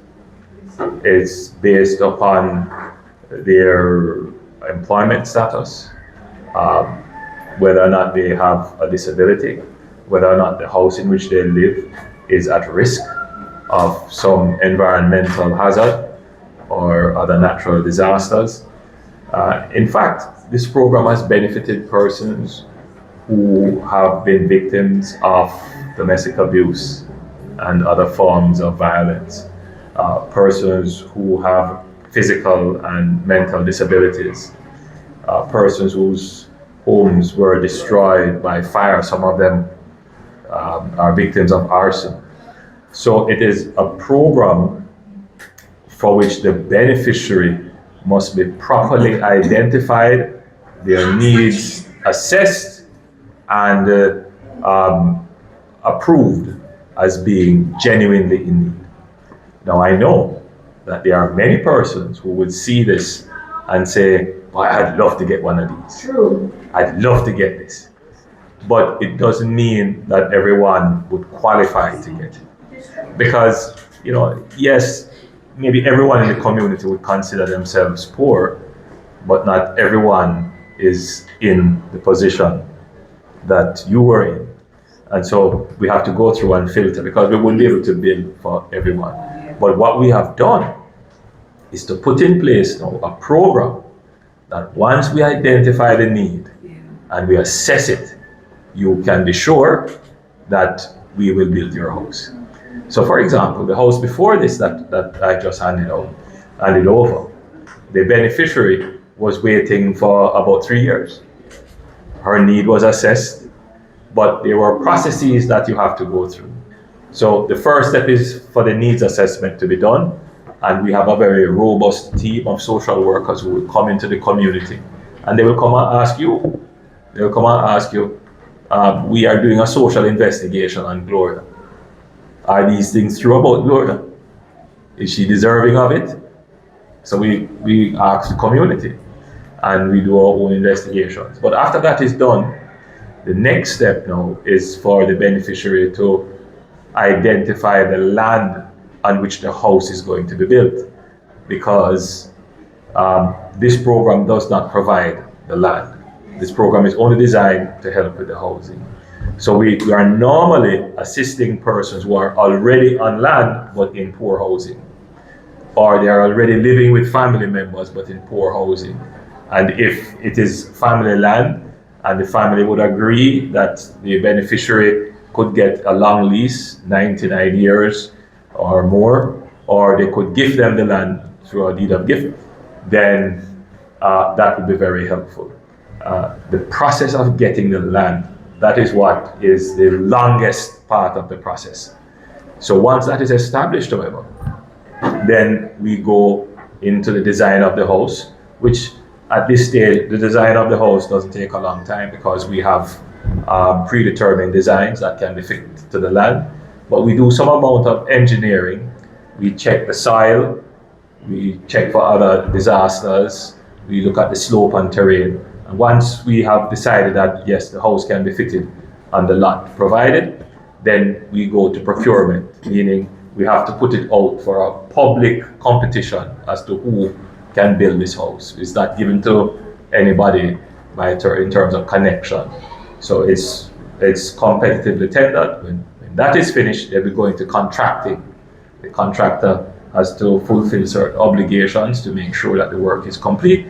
And then once contracting is done, then they go into actual construction. As it is turning out, the shortest time in the entire process is construction. So we are now building as short a time as 3 weeks to complete a house as beautiful as this.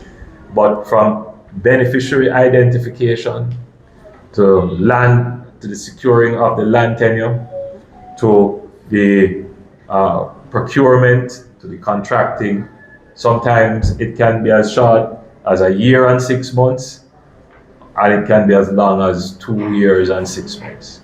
That is just the reality of what is called the bureaucracy, the steps that you need to take to make sure that when we deliver this house, nobody can say there was anything corrupt in the house, right? And that's what it takes. So we have gone through a very rigorous process.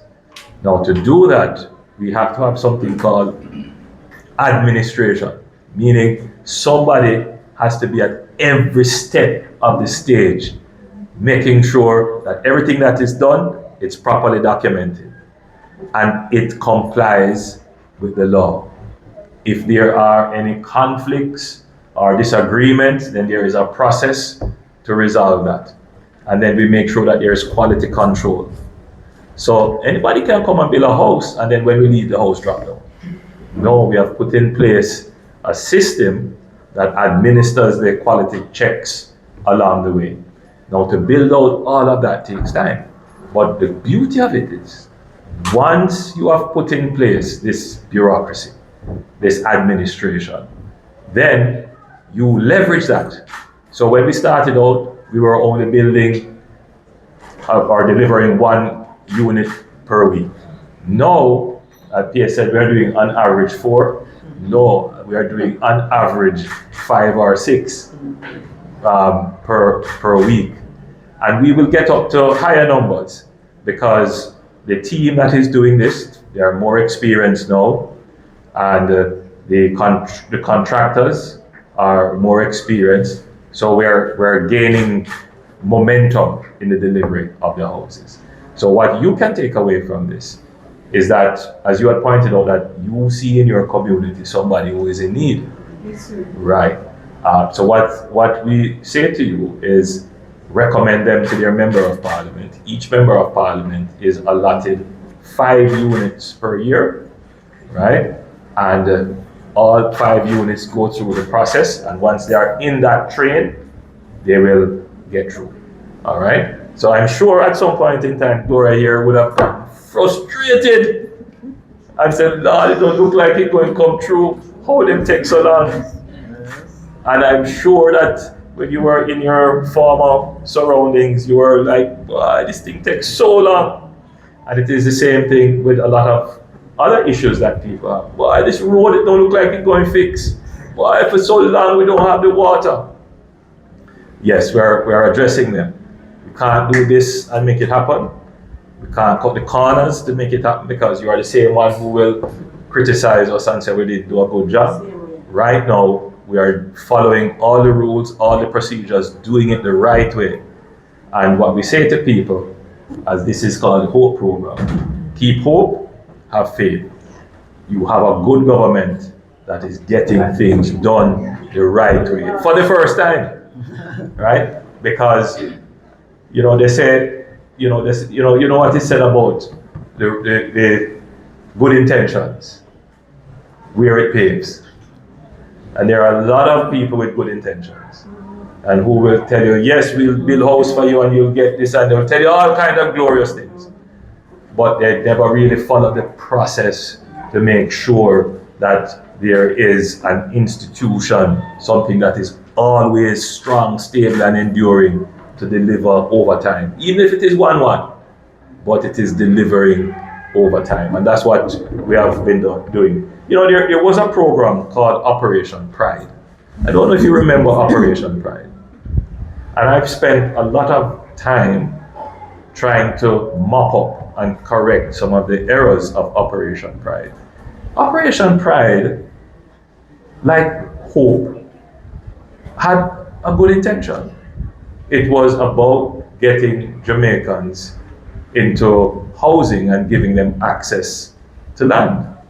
But where it failed is the process, compliance, administration, and ensuring that there was quality. So if you look at this program, what you see with this program is a strong level of administration, a strong level of compliance. Look at the structure. This is first class. Yes. State of the art. Exactly. And that's what we want to. Beautiful house in the community. Precise. And it lifts the entire community. Yes. And I'm certain I won't have to come back to this house 2 years, 3 years after to fix anything or create. Right now, with many Operation Pride schemes, yesterday I went to 2 Operation Pride schemes where the government has to spend billions of dollars to put in things that should have been put in at the beginning. They didn't get any water, they didn't get any light, there was no sewage, no road, nothing at all. Right? So we learn our lessons. Right now, what we are doing is to do it correct. It might take a little longer, but it will be done properly. And it will be enduring. We will be able to continue to deliver. And we will increase the pace of delivery so that more people can get. So I'm very happy for your interest and for your concerns that you have raised. And I give you the assurance that the people who you have identified, get them into the process from now, and we will do our beneficiary identification to make sure that they are actually in need, and once they're verified as being in need, they will be put in training to be addressed. Can I say something, please? Advice. We know we're going up to an election, right? And my advice to you, Prime Minister, is to remove yourself out of the way. Put God first. Allow Him to be your guide. Make sure you read Psalm 121 every morning and every night, and pray unto the Lord to give you that strength to go forward in order for you to win this election. Don't look at the crowd. People will fail you. Trust God, and He will see you through. Don't depend on yourself, and don't tell yourself that you can win this election, because people see that you're working and they're going to try to stop you. So you have to trust God. You have to put Jehovah first. Tell Him that I am dependent on you to see me through. Ask Him to be your guide. Psalm 121, I will lift up my eyes unto the hills, from whence cometh my help. My help coming from the Lord, which made the heavens and earth. And you must win that election, as long as you put the Lord in front of you. Don't trust in yourself, and don't tell yourself that you're going to do it. Tell yourself that the Lord is going to take you through. That is my advice to you. And the next thing, make sure you don't legalize opium. Because when you do that, you know what will happen? You're going to tell your people to seek another God. And the Bible tells us that it is only one God we have. So when you trust God to do everything, don't legalize opium. Because if you do that, that will bring you down. But as long as you trust in the Almighty God, because when you're going to send your people to seek another God, it's going to create a problem for you. So trust in God and believe in God and tell yourself that I can do all things through Christ who strengthens me. God bless you, Prime Minister. God bless you, when people. Let me be clear that there is no intention on our side. There have been discussions, people have proposed bills, but we have not moved forward with any such thing. Controversial subject, but we have not moved forward with any such thing. And with that said, yes, we have a social contract. You see, these things are very interesting, you know. When we go out into the field, people believe we just come here to smile and take pictures. Real things are discussed. The news don't carry that. News don't carry that. No. All right, so we have the social contract now. And essentially, social contract says that first of all, you're going to maintain the house. Right? And you see the members of your community, they're very smart, you know. They're watching. They're going to be saying, how she get the house and she mash it up so? So you have to commit that you're going to fix up the house. Maintain it, right? All right, then you have to ensure that you live in this house. You're not going to rent it out. Because if you rent it out, other people could say, but you see, Ambi didn't need the house and she rented it out and gone somewhere else to live. All right? And then if you're going to do anything else to this house, let us say you want the lottery and you want it to go up 2 stories. We don't want you to do anything to this house before you come to us and get approval, because the house is built with a certain specification, so we don't want you to do anything to damage the house. And then fourthly, anything you're going to do in this house, it must be legal. Legal light, legal water. Agree? Yeah. Agree? Yes, sir. Agree? Agree? Yes, sir. I didn't hear you. And then now, most important, that you will continue to be an upstanding citizen in the community, an ambassador of hope, and a promoter of good in the community. Because can you imagine if you turned out to be a plague on the community? And the people say, look how you get taxpayer money and you make the community Miserable. unhappy and miserable. So you must be the peacemaker, you must be the counselor, you must be the one to say, don't give up hope. See how long I had to wait and it happened? Use me as an example. Correct? Yes, sir. You agree to all of those things? Yes, Prime Minister. All right, good. Then you can sign. Thank you.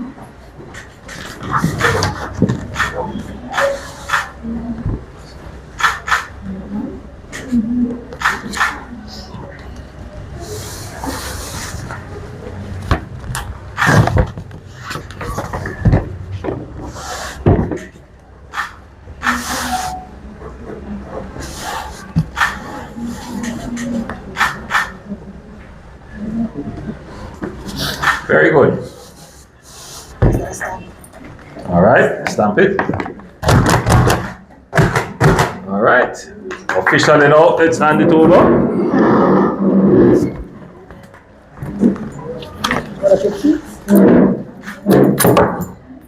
All right, so the house is now officially yours.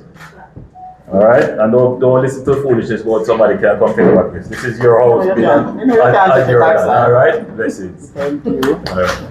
Thanks, thanks.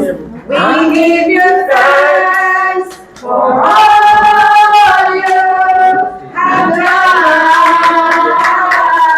We are so blessed. Our soul is at rest. Oh Lord, we give you thanks.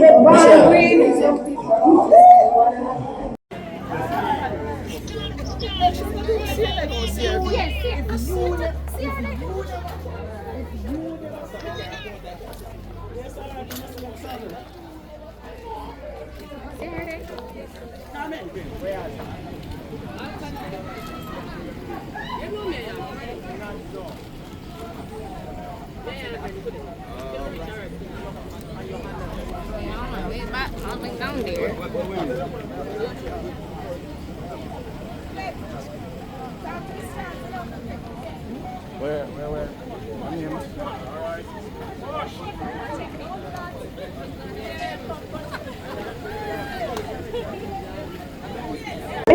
Alright, just introduce yourself and tell how you feel about the house and just thank, Well, my name is Shirley Bennett and I'm so grateful for the house because it was a hardship.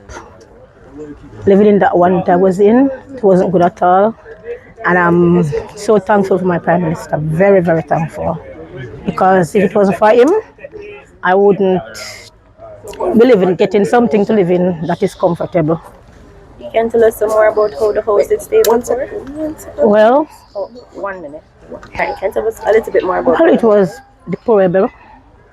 Rainfall, it leak, wet up and all these things. So I'm glad, grateful. Words can't explain. Alright, young who will My two daughters. Yeah, 2 daughters. Yeah. Well, try not to. Don't worry. All right, let's start. Where's Can you give a testimony about your life? So you go. Yeah. And because you're giving hope to other people. And remember to say thanks to the taxpayers. Right? Because it's really them make it possible. And you can thank your MP and the government if you want. Alright? If you want to. Alright? And don't be afraid to show your emotion and how you feel. Because everybody here is happy for you and celebrating. Alright?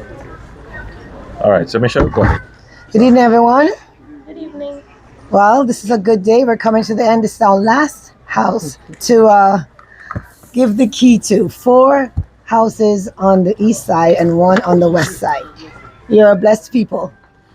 So I'm here with Miss Shirley. When I first met her, as you can see from the picture, Her home, though it was full of love, was in a deplorable condition. And the nickname for this area is Big Yard, right? It's full of a lot of family members and full of a lot of love. So I'm very happy to be here today to see this blessing for her. And I'm going to let her tell her story. Okay. Greetings, everyone. To the most honorable Prime Minister, Dr. Holness, Dr. Michelle Charles, my MP, I want to say thank you for what you have done for me. Because, as you can see, the state of the house that I was living in was in a deplorable condition. It wasn't good at all for me and my young daughters. So, I want to say thank you 100 million times for what you have done for me, and I think I deserve this. Thank you very much. Why do you deserve this? Because the condition that I was in never suitable for a human being to live in. So I think God is good, and I think I deserve this, and I thank you very much. And I want you to keep up the good work and don't stop doing good. Well, I want you to also thank the taxpayers. Yes, I want to thank the taxpayers for what they have done for me. And the good is very good. I'm so emotional right now. But as I say, thank you to everybody. Thanks to everybody that make this possible for me right now. All right. Miss Bennett. All right, PS, you want to add a few words? Yes, thank you, PM.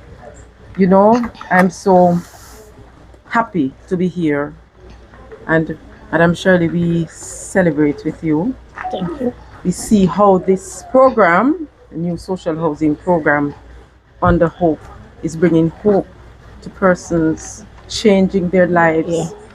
As a matter of fact, we were thinking and discussing that we will come back in about a year's time to look to see how you would have progressed. Because when we give these houses, it's really with a view to improving your lives, to pulling you up and giving you that dignity that you deserve. The new social housing program is targeted towards the most vulnerable in society. You would have heard her story. Frustrated. Not true. Yes, a single mother. And so when we come, you know, my team at the ministry, they know under the directive of the Prime Minister that we are to bring these benefits to the persons in a very short time. So build more houses, deliver them at a faster rate, and that is what we are doing. The average time we are taking 3.5 weeks. We have a complete structure here, well contemporary and modern, as you can see. It looks proper. It is sound, because the team would have come out, the engineering team, and they would have looked to see what housing structure the soil can bear. So the investigation is done. To date, we have delivered about 293 houses. We have 43 units that are almost complete, and we have another 65 to come on stream very shortly. So it's over 400 and odd houses in a very short time, a significant achievement. And when we go and we see, Prime Minister, how this program, conceptualized by you in 2018, how it is changing the lives of persons and bringing them hope. And so even to retain the contractor, so we would have our discussions about beneficiary fraud. But the more I come on ground, and sometimes I have to leave my desk, and I tell you, when these contracts come to me, I review them and assign them very quickly, because we know that we are impacting lives. It is going to be highly improbable, I can say to all of you and to all of you who are listening, for this program to be in any disrepute. The team is very diligent. Dr. Charles, the social investigation is done. The technocrats come out and they look. They would have interviewed you as well. And they would have interviewed members of the community. So when we come now and the final product is here, after a series of events, everyone, there's no dissenting voice to say that the beneficiary does not deserve the house. One of the problems that we have, and I was telling an earlier group, because this is the 5th house that we are handing over today, is the matter of land ownership. That is what has impacted a number of persons who are interested in this modality, the single detached unit, because we do have two other modalities, the relocation of populations that are vulnerable, as well as the upgrade of tenements, the multi-housing facilities, we prefer to call them. But I am going back to the problems that we have, and it's really the land, because the beneficiaries for this modality have to come with their own land, or they have permission through a deed of gift to use the land. And I want to dispel all myths that when we hand over the house to you, you will never see us coming back to say, come out, it's your house, this. And this is how we are really breaking intergenerational poverty as well. Yeah. Because you would have had your dependents. It's very likely that the house will be passed down to them. Yeah. And so, you know, just have hope for those persons who are looking on. Consult with your MP. Stay close to your MP, because it's really constituency driven. So the applications are submitted by your MP to a large extent. That's how it goes. And then they come in, we scrutinize them. As I said, the social inquiry is done. We engage the procurement process to get a contractor in a very objective, a very, transparent way. So just have hope. Keep your hope up. One day, one day. Thank you, Permanent Secretary. We are in the wonderful community of Styot, Port Morant in St. Thomas. Now, I don't think I've been to Styot before. I don't think I've visited Styot before. Pass through. But I did, yes. So I'm happy to be in the wonderful community of Styot. Yes, welcome you. And I am in what could be called a family yard, a big yard. Big yard. A big yard. So I can count in front of me 4 distinct housing units, one new construction going on right here. But as I entered, I counted maybe another 4 more. Plus you have more down there. So and more over that side. So on this piece of land, maybe 12 houses or more? Maybe. Oh, yes. So this is a true big yard. And obviously it's a family land, and all the members here are probably related in some way, shape or form.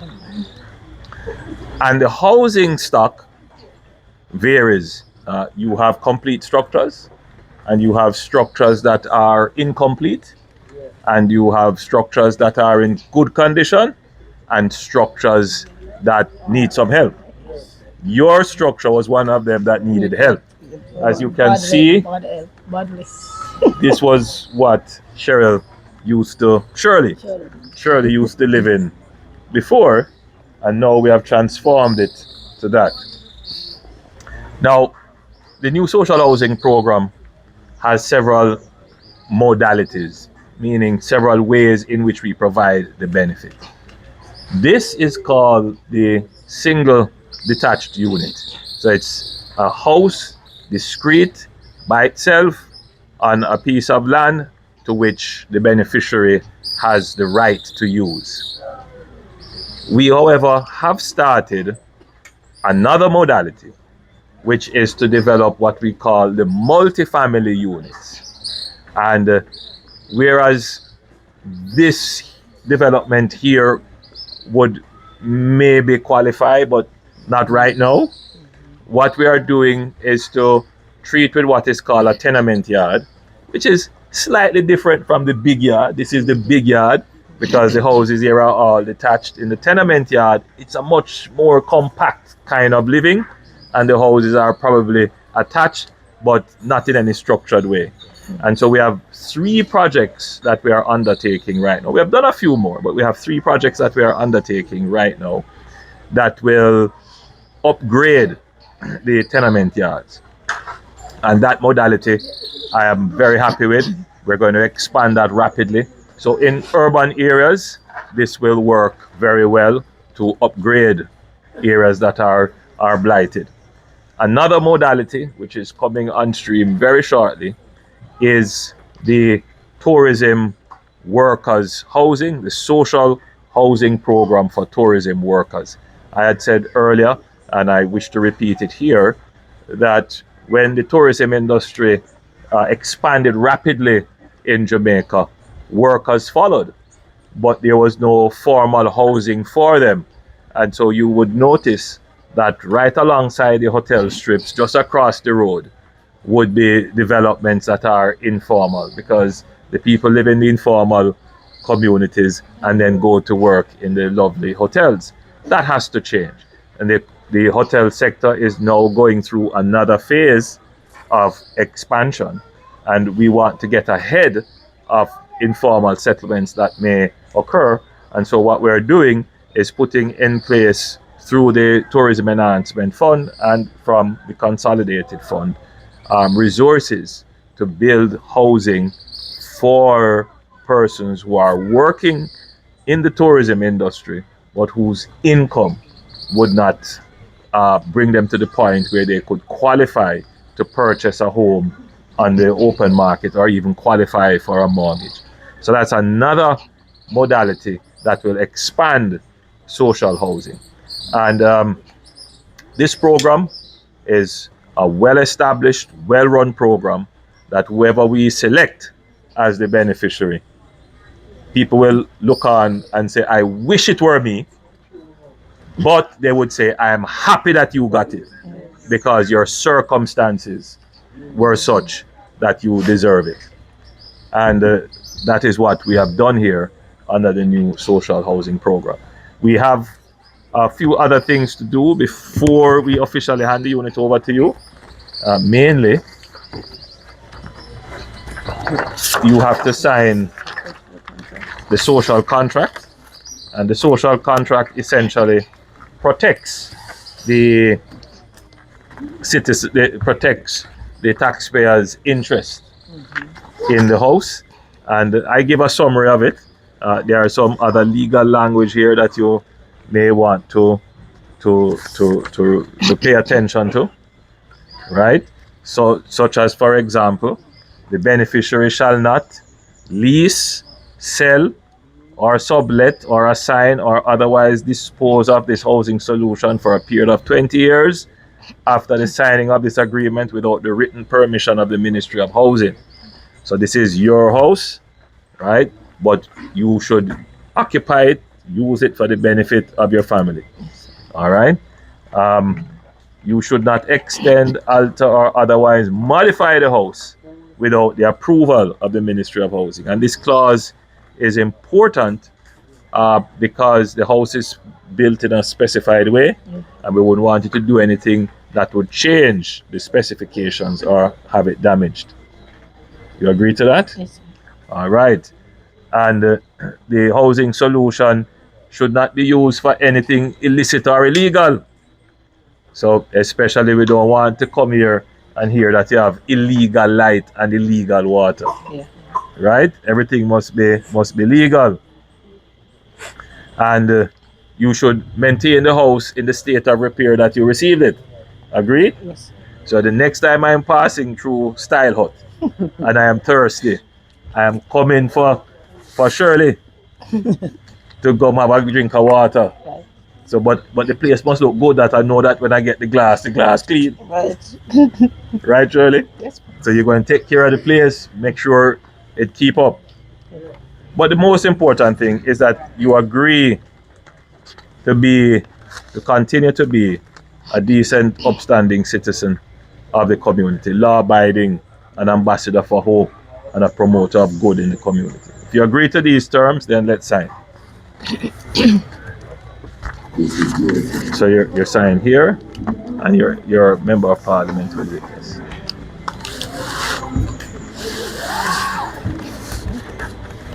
Just minutes.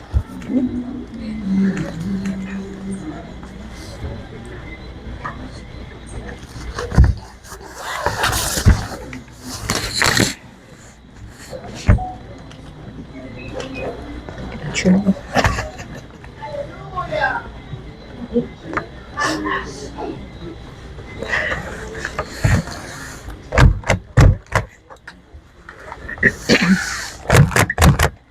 All right, so we're going to hand the contract over to you. Hold on to this now. Your house? All right. Blessings. Thank you. All right. We have the ribbon to cut now. All right. Very nice. All right. I want you to. Welcome to my new home!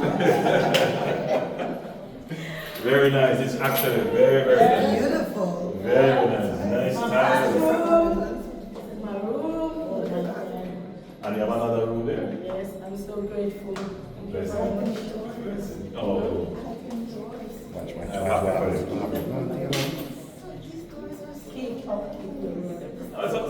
You know we do, you know. Blessings. Blessings. Very nice.